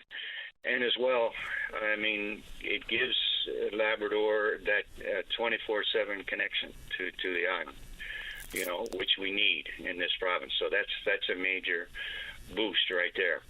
For me, so I mean, this proposal, this potential project, is in the hands of the infrastructure back in Canada at this moment. When the federal Liberals adopted at a policy convention a few years ago, they put it there, and I haven't heard a single peep about it since. And, what we actually need to do here, just in my opinion, I'll get your feedback, is we need to go to people who build tunnels and get them to put forward a proposal, as opposed to government thinking they can act on anything at this moment, because there is no formal proposal. So if we're going to try to mimic, say, for instance, the Confederation Bridge, get a tunnel builder, get the actual engineering and architectural companies and contractors who have done this, whether it be Norway or wherever in the world, come and tell us what it looks like, come and tell us exactly what they think it will cost, as opposed to Arup or Hatch, and then consequently, because it's always going to be a toll or a tariff associated with it, then tell us what it looks like. And the Confederation Bridge, we know going into it, $50 for a round number. They're talking about bringing it down to 20. So unless we go that step, then we're never going to really know. We're just going to talk about the politics of it, the potential for economic upside. But we really need someone who builds tunnels to tell us what it's going to cost, how much it's going to cost to travel across it. If we don't get those numbers, then we're just lost. That's right. That's the part that we're missing. The province has to take on that initiative to do this, and they haven't done it. So that's the part we're missing. Let's get a committee together in the province to get this proposal started and get this information from contractor tunnel builders as well, and do up a proposal and go to the federal government with it. And see if we can get this thing built, because it would be huge for our province to have that extra. Just the Labrador Newfoundland connection alone is worth it, but to have that extra transportation link for the whole province, it would be huge. Yeah, once we get actual private sector numbers in hand, then the conversation can begin in a more robust fashion, because now we're bandying about the Hatch numbers, the ARP numbers, the technology that would have be employed, and all those types of things. But I think that's next step. RFP, put one out there internationally, see who wants to come in and kick the tires, give us some actual numbers that we can chew on. Then we can extrapolate things like the price of a toll and cost recovery model, 30, 40, 50 years, whatever the case may be. Pat, really appreciate you making time for the show. Anything else before I get to the news? Just that I would love to see our provincial government go after this. This is a great opportune time to do this now, when we need to increase provincial trade, and the kind of government is going to take on more of the cost of our ferry operation. So I think they would be willing to certainly entertain this one as well as part of that transportation. Yeah, if it's pitched as a nation-building exercise, that would give it a little bit more gravitas. Thank you, Pat. Appreciate your call, sir. All right. Thank you very much. You're welcome. Bye-bye. Before we get to the news, want to give folks in the Butlerville area a little opportunity to welcome home Canada's Got Talent winner, Jacob Lewis, of course. So at the Butlerville field, this from the Butlerville Recreational Softball, established back in 2011 apparently, they are asking folks to come to the Butlerville field for around 6:30 so they can have a big crowd to welcome Jacob home. You want an autograph, feel free to bring something for him to sign. Spread and share the word. So the flight is delayed. They're going to update people by 4 o'clock on Saturday, apparently. Oh, pardon me, if his flight is delayed. So the plan right now is 6:30 Saturday at the Butlerville field to welcome home the big guy, Jacob Lewis. Fantastic stuff. When we come back, the Deputy Mayor of the City of St. John's is Sheila O'Leary. She's in the queue, and Tony wants to talk about the Mount Cashel appeals. And then you. Don't go away. You're listening to a rebroadcast of VOCM Open Line. Have your say by calling 709-273-5211 or 1-888-590-8626 and listen live weekday mornings at 9 a.m. Welcome back to the show. Let's go to line number 1 and say good morning to the Deputy Mayor of the City of St. John's. That's Sheila O'Leary. Deputy Mayor O'Leary, you're on the air. Hi, good morning, Patty. Good morning. Listen, great show, as often you do. Just wanted to call in on a couple of issues.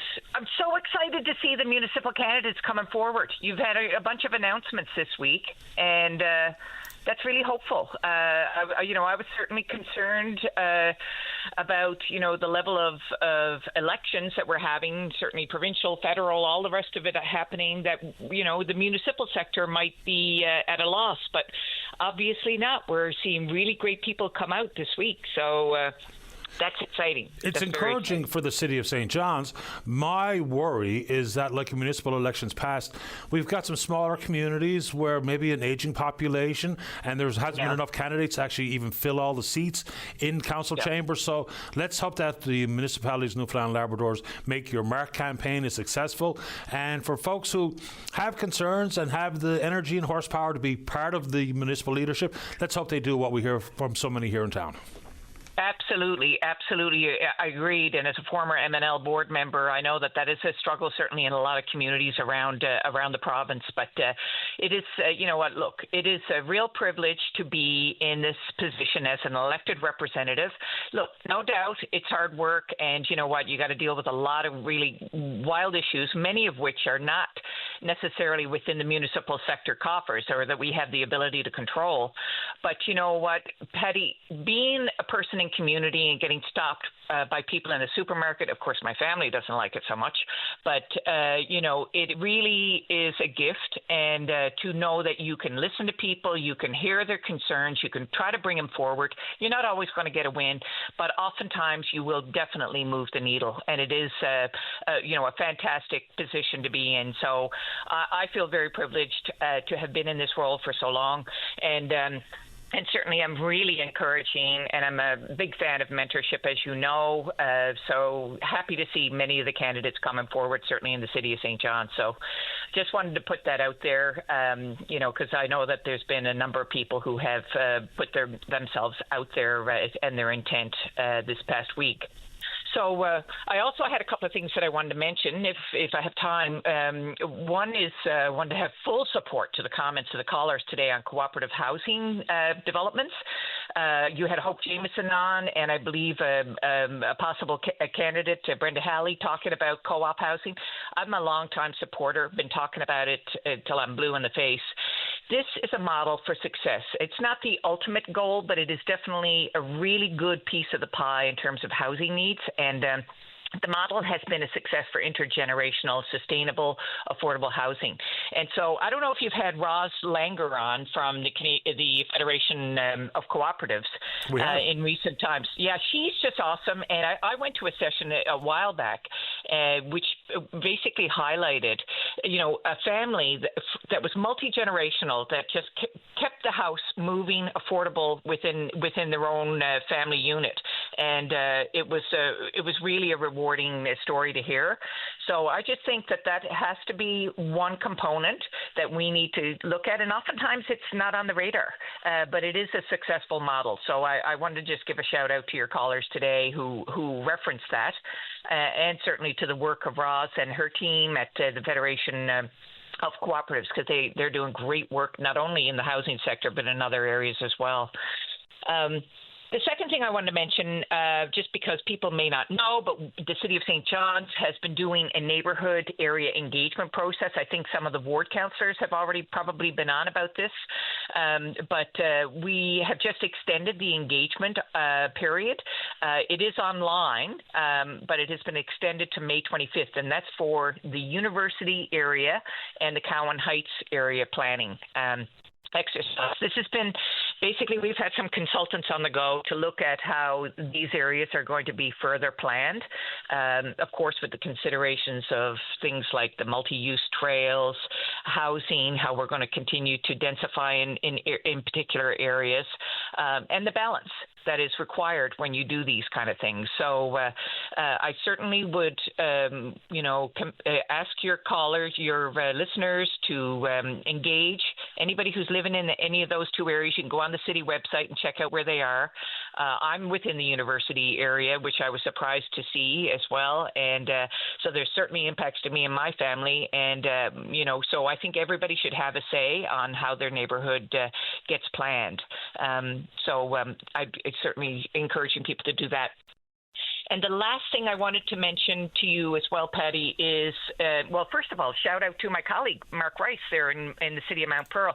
He's giving good credit to the Rotary crew who have been for years doing excellent work on the Waterford River. And I just, a shout out to that. One of my first jobs, Patty, you'll laugh at this one, was with Benny Malone and the crowd from the Friends and Lovers of the Waterford River, cleaning up the banks of the Waterford River. I mean, this was way back when, hauling up big slabs of concrete and all kinds of stuff that has been dumped into the Waterford River for years. So this is not something that just popped up today. There's been a really incredible group of people, Rotary Club, Friends and Lovers of the Waterford River, just incredible numbers of people who've been trying to keep that river not only cleaned up, but, a sustainable river that obviously flows into our beautiful harbor. So just wanted to shout out to that. And that as a result, on the other end of the city here, I'm helping to organize a city cleanup in the Pleasantville area. And that's planned for Saturday, May 24th, so next Saturday, from 10 to noon. We're going to meet at the corner of Alexander and Churchill Avenue and to do a community cleanup. So I'm inviting the people, the community members of Pleasantville area, anybody who wants to get involved. This will be City of St. John supported. It's in response to resident calls that I've been receiving this past week about heavy litter in particular areas. And as you know, Patty, we all have a part to play. It's up to your neck down in Pleasantville. I can tell you that in no uncertain terms. Very quickly before I have to go, Deputy Mayor, and talk about cleanup, first let's talk about demolition before the cleanup. And this is about the Hoyles building. So the city's approved the demolition, and rightfully so, but folks in the area are frustrated, and they're looking to me for information, talking about, whether or not people should plant their gardens, whether or not they should cover everything, whether or not the recommendation is to leave the area. The thought that it might take 6 months for the demolition to take place. So what can you share what the folks in and around the Hoyles building need to know? Because we spoke to Councillor Davis about things like inspections and rodent control and those type of things. But what's your advice for people in the area, and why is it going to take so long to demolish? Well, because, you know what, look, it's not an easy process to demolish, especially when you're dealing with, unknown materials, I would assume, in an older building. That's not nothing new. We've seen a lot of buildings around the city, and I don't know for sure, but, asbestos and all that kind of stuff that can be in buildings. So it does take, you have to be methodical when you're doing that, and especially if you're doing conversions. But we have, across the board, yes, as Councillor Davis has mentioned, we do take it seriously about rodent control. People should proceed. People should continue to move and live and such like that. There are checks and balances that are in place. We have a very competent inspection team and such at the city. And if people are viewing or seeing any, practices that are of concern, report it. That's why we have 311. It's really important. We can't do anything unless we know about it. And so that's why we have such a comprehensive engagement portal there by calling 311 or emailing access@stjohns.ca. But I would, certainly people obviously have concerns, especially when there's a demolition going on in their neighborhood.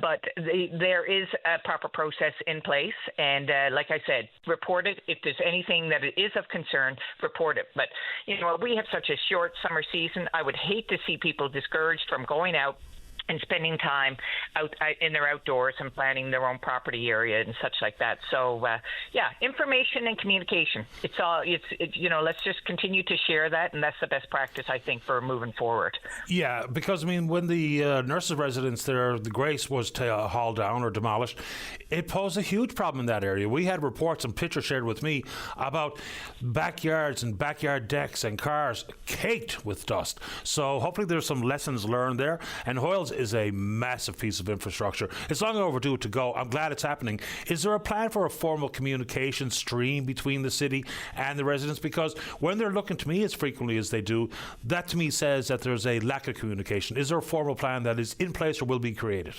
Well, you know what, Patty? Thank you for bringing it to my attention, and I'm going to bring it right to our communications team after I speak with you, because this is exactly how it happens. I don't know unless it comes to my attention, so thank you for letting me know, and I think that that's really important. I personally have not heard from people in the area.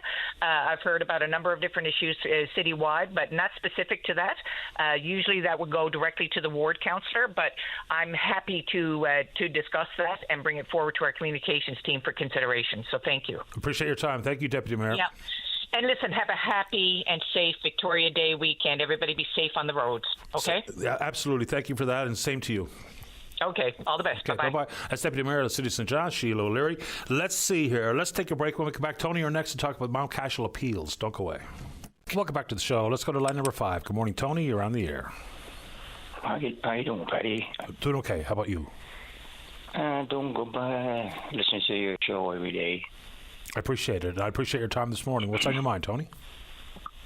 I was listening to your show back in April 2nd to last month about how the money being raised for the Mount Cashel victims. Mm-hmm. I'm a Mount Cashel survivor myself.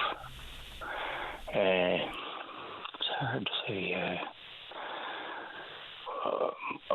One day I was contacted by a lawyer, and he was looking for my brother. So I brought my phone down to my brother, and he was talking to his lawyer. I think my brother's son gave him a lift in to see his lawyer to sign papers or something like that. Remember all the appeals went in with the lawyers? They said they'd try to put appeals in. Mm-hmm, I remember. Okay. So the first attempt, I believe it failed. And the second time it went in, it was approved. So my brother's application was approved. Now he's going to be getting compensation back in June. And I wasn't contacted at all. And me and my brother went in to see the same lawyer like maybe 12 years ago or something like that. And I got I don't know why that happened.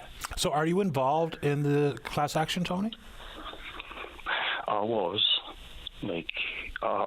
years ago. I got money back, and then I got money back from the priests, and then it all ended. But I've been hearing these things on the radio and stuff about these appeals going in and everything. So I was just told that it was nothing to do with me, and I just went on from there. But when I found out that my brother is getting compensation back from the money that being raised by the churches and everything like that, I didn't know why I wasn't contacted. Or maybe I wasn't one that went in. I don't know. I have no idea. So the lawyers in this case, Jeff Budden and his team, have you spoken with Mr. Budden's office? I don't really want to say nothing over here or nothing like that, Patty. Okay, no, that's completely up to you. But, yeah, it's having a hard effect on me, but... Of course it has. really having a hard effect on me, too. You know, it changed me a lot. Tony, I'm not even sure what to ask, because I don't want to pry into something as traumatic as what you experienced at Mount Cashel, but in an effort to understand what happened and to cope with what happened, what have you done over the years? And I'm not talking about, self-medicating and whatnot, but are you in counseling or therapy ever since, or what have you done to try to deal with the evil that was perpetrated on you and others at Mount Cashel? Well, I find the best way to clear my mind, I drive a car. I drive a taxi, and it helps me, to deal with everything. Well, we all need something. Sorry, go ahead, sir. It takes a lot of courage to call you. Well, I tried to call you a few months ago, and I think I hung up. So, yeah. I totally understand, and I'm glad you did call. And so how about if we do this?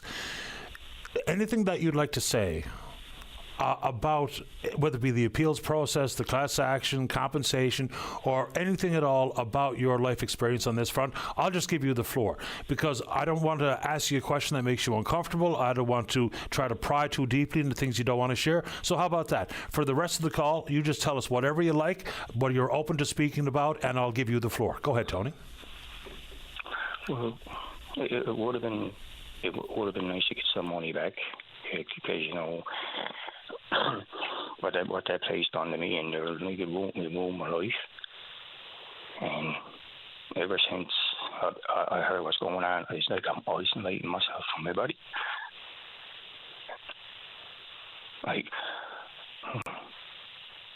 I wakes up pajamas every night, 5 o'clock, just staring at the walls, thinking stuff like that.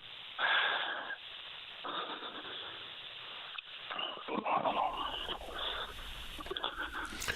Tony, have you tried to get any professional help? I don't want to talk about that, Paddy. Okay. I don't want to talk about that. Absolutely understood. I've been in trouble all my life, back and forth to court, stuff like that. I don't want to do that no more. Like, I got a daughter, and I'm trying to look after her, and she got a granddaughter.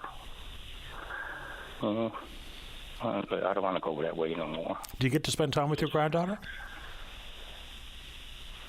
I like to go see her, but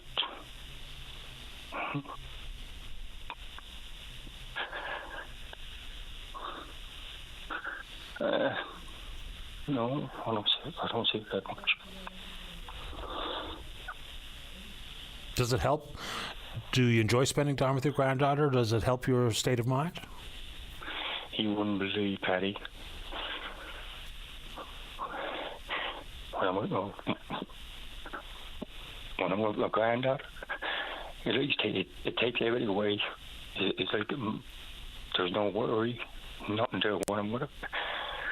When she came down one time, I used to take her down on the trails. She used to look at the waterfall, and I was just happy-go-lucky, It took everything away. I just love spending time with her.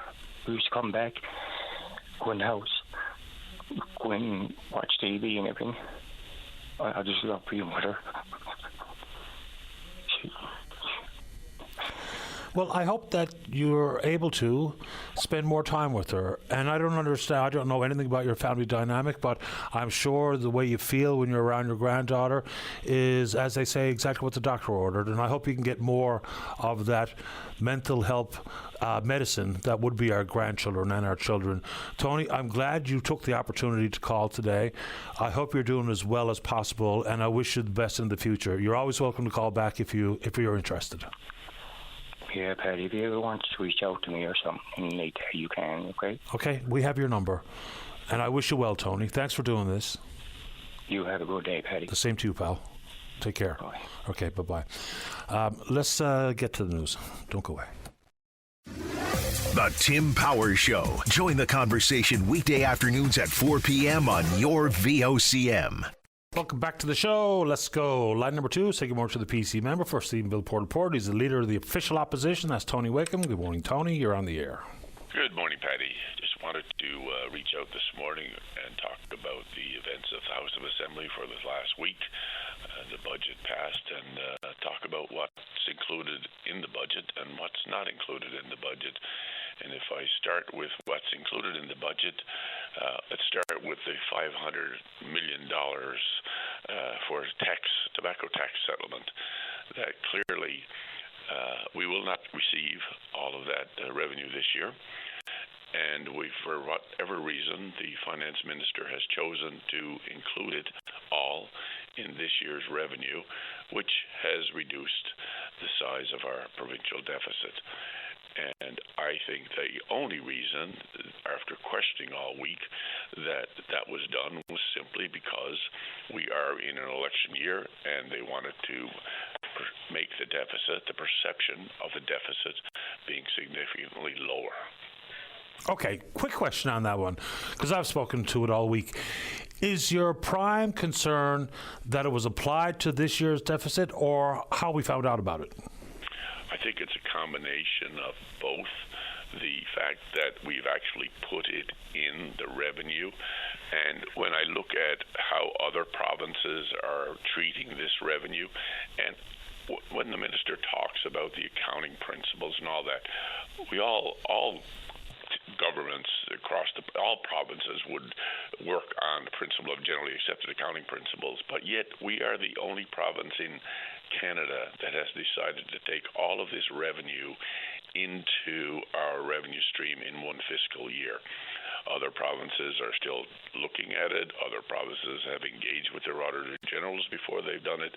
But our province simply decided, no, we're going to put this in, and we will show. And right in the budget speech, the minister talked about the $372 million deficit, or a number like that, and made it seem like that was going to be our deficit for this year, but failed to mention that included in the revenue was this $500 million.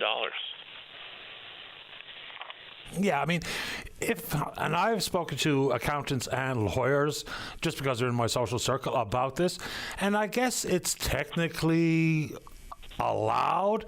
It's not outside of the accounting practices that people utilize all the time, but there's a lot of ifs attached to this.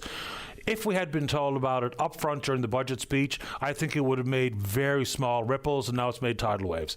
If we are talking about whether or not the big tobacco companies will be here to pay the remaining 60% of their payments over the course of the next 2-3 decades, is a huge if.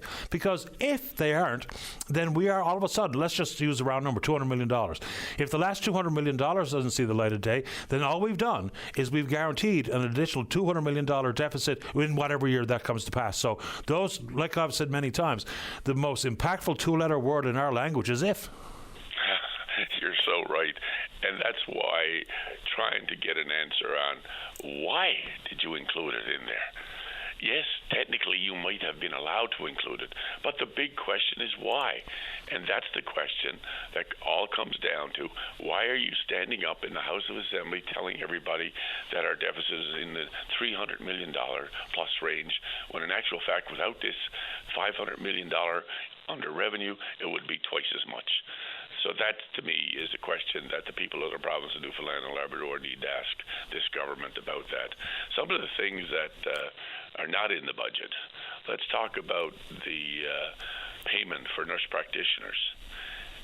We have talked lots about the fact that nurse people, seniors and others in our province, have to pay to see a nurse practitioner. They do not have access to primary health care physicians. They go and they pay to see a nurse practitioner. We have been talking about this for the last 2 or 3 years and simply asking the government, find a mechanism to make that happen. But I did not see anything in the budget reflecting that particular action. So that's still out there for people that are continuing to have to go and pay out of pocket to have access to a primary care provider. That needs to change. The sugar tax, we've now seen that it's been removed. And my first reaction was it was about time. As you know, I've been fighting that sugar tax since it was first introduced. And I remember, Patty, when they brought it in and they stood in the House and they said, we're introducing a sugar tax. We're going to focus on behavior modification, and we'll know we're successful if we collect no revenue. Well, we all know what happened. It was the complete opposite. Revenues kept climbing and climbing and climbing, and the only thing that was really impacted was the amount of money people had in their pockets. Okay, and that's true. And I've been saying it, but let's get a reaction from you to, say, for instance, like the Heart and Stroke Foundation. They say it's a misstep. Of course, it was costing people out of pocket, and it didn't work as intended. But in the overall strategy for, we can call it behavior modification, but it's all about encouraging people to make better choices, whether it be with their diet, whether it be with their level of physical activity. So respond to them, because they think it could have been an important tool in an overall well-crafted, even though that was a bit ham-fisted, well-crafted message regarding our overall health. Because if we're being honest with each other, we lead the league in a lot of chronic illnesses, and some of it can be directly attached to physical activity and our diet. So what do you say to the folks at the Heart and Stroke Foundation? Totally agree about the challenges that we have in our province with diabetes and the consumption of sugar.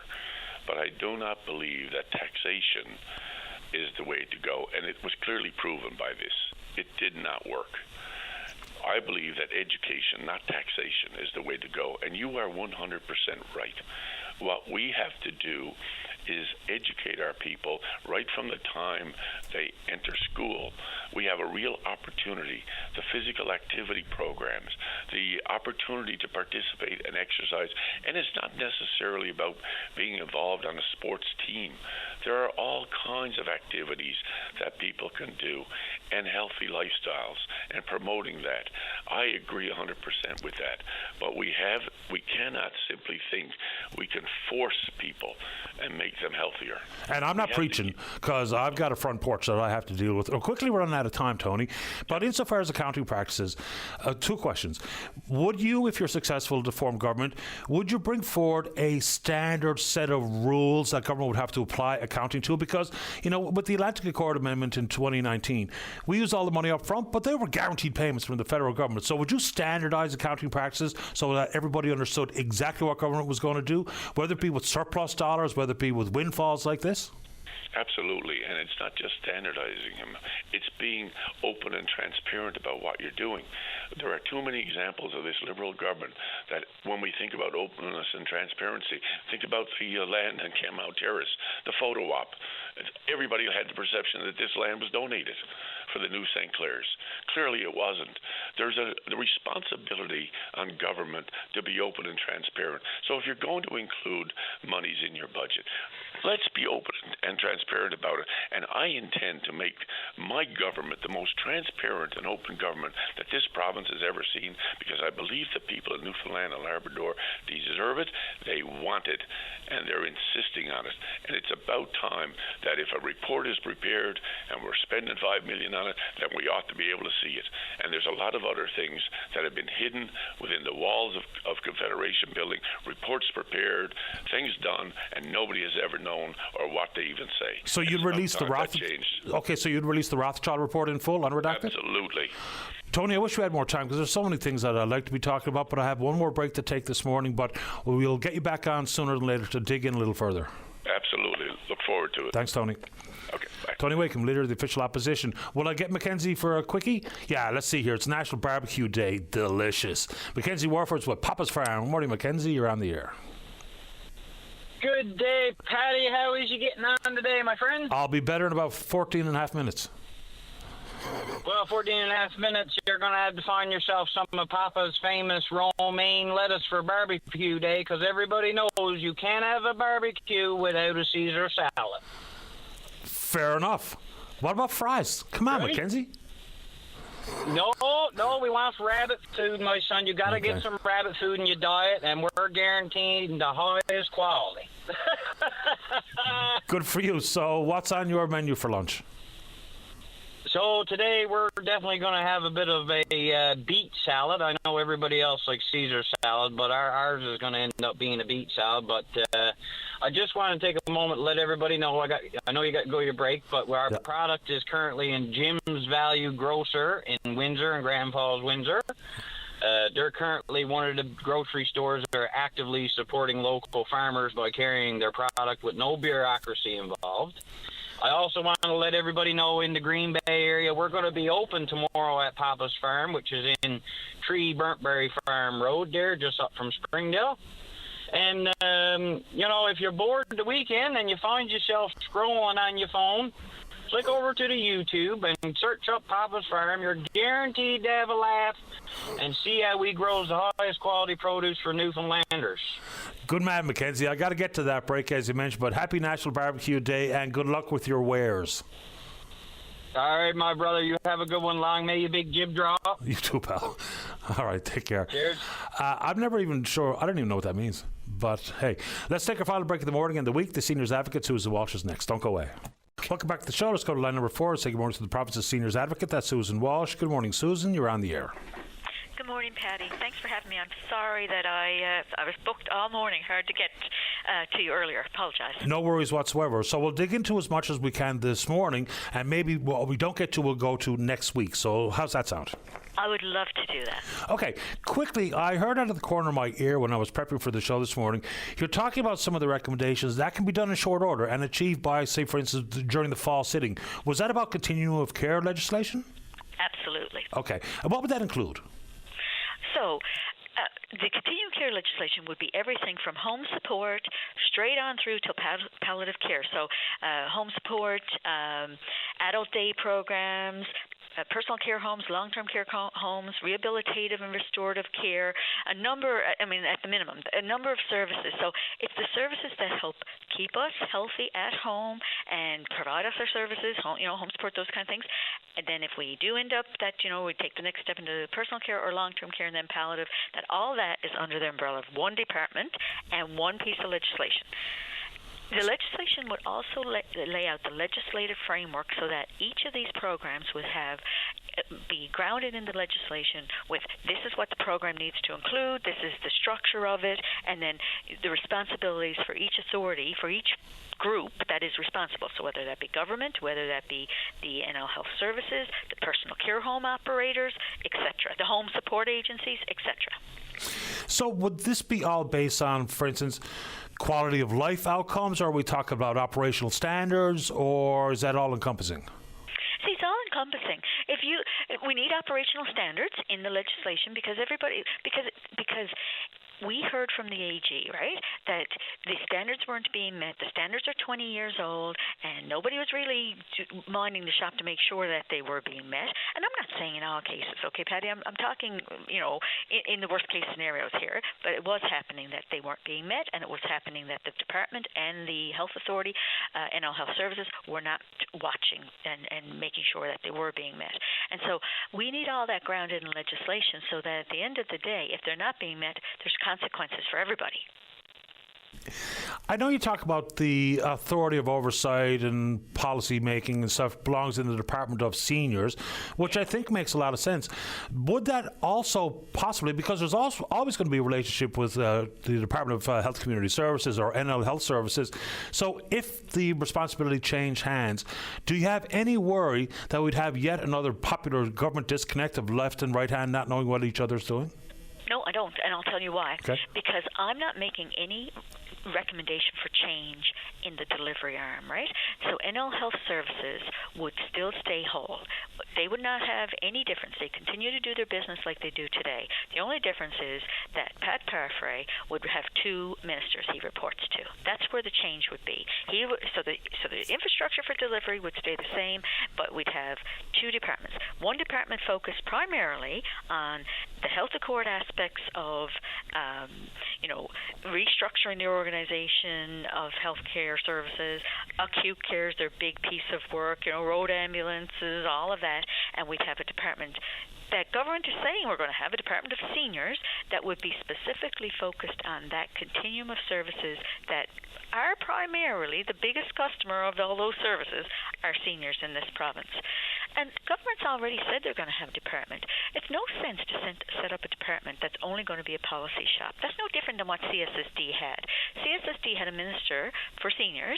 That minister had a division. I mean, I was the deputy of that department at one point, so I know they had a division of seniors, and that division was, not even half a dozen people who was in a horizontal policy shop.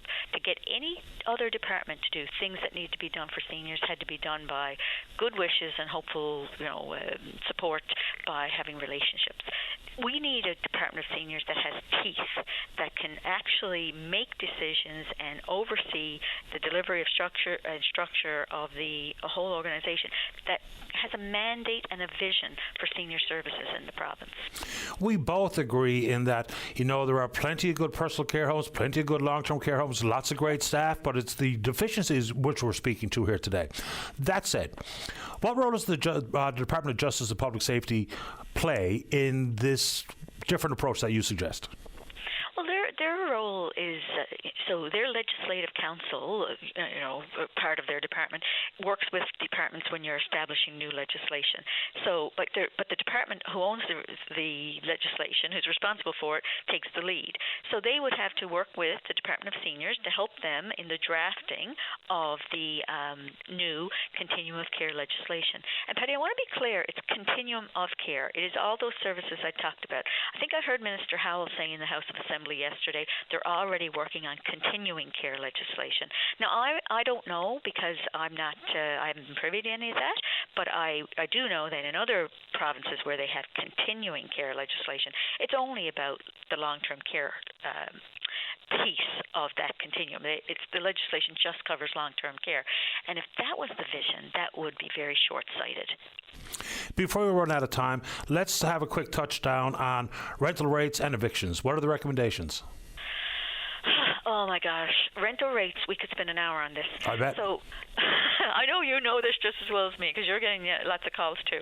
So rental rates, we are hearing from lots of seniors who go into specifically the personal care homes, and that the rents start to go up. They start to go up, and they hadn't expected that was going to be the case.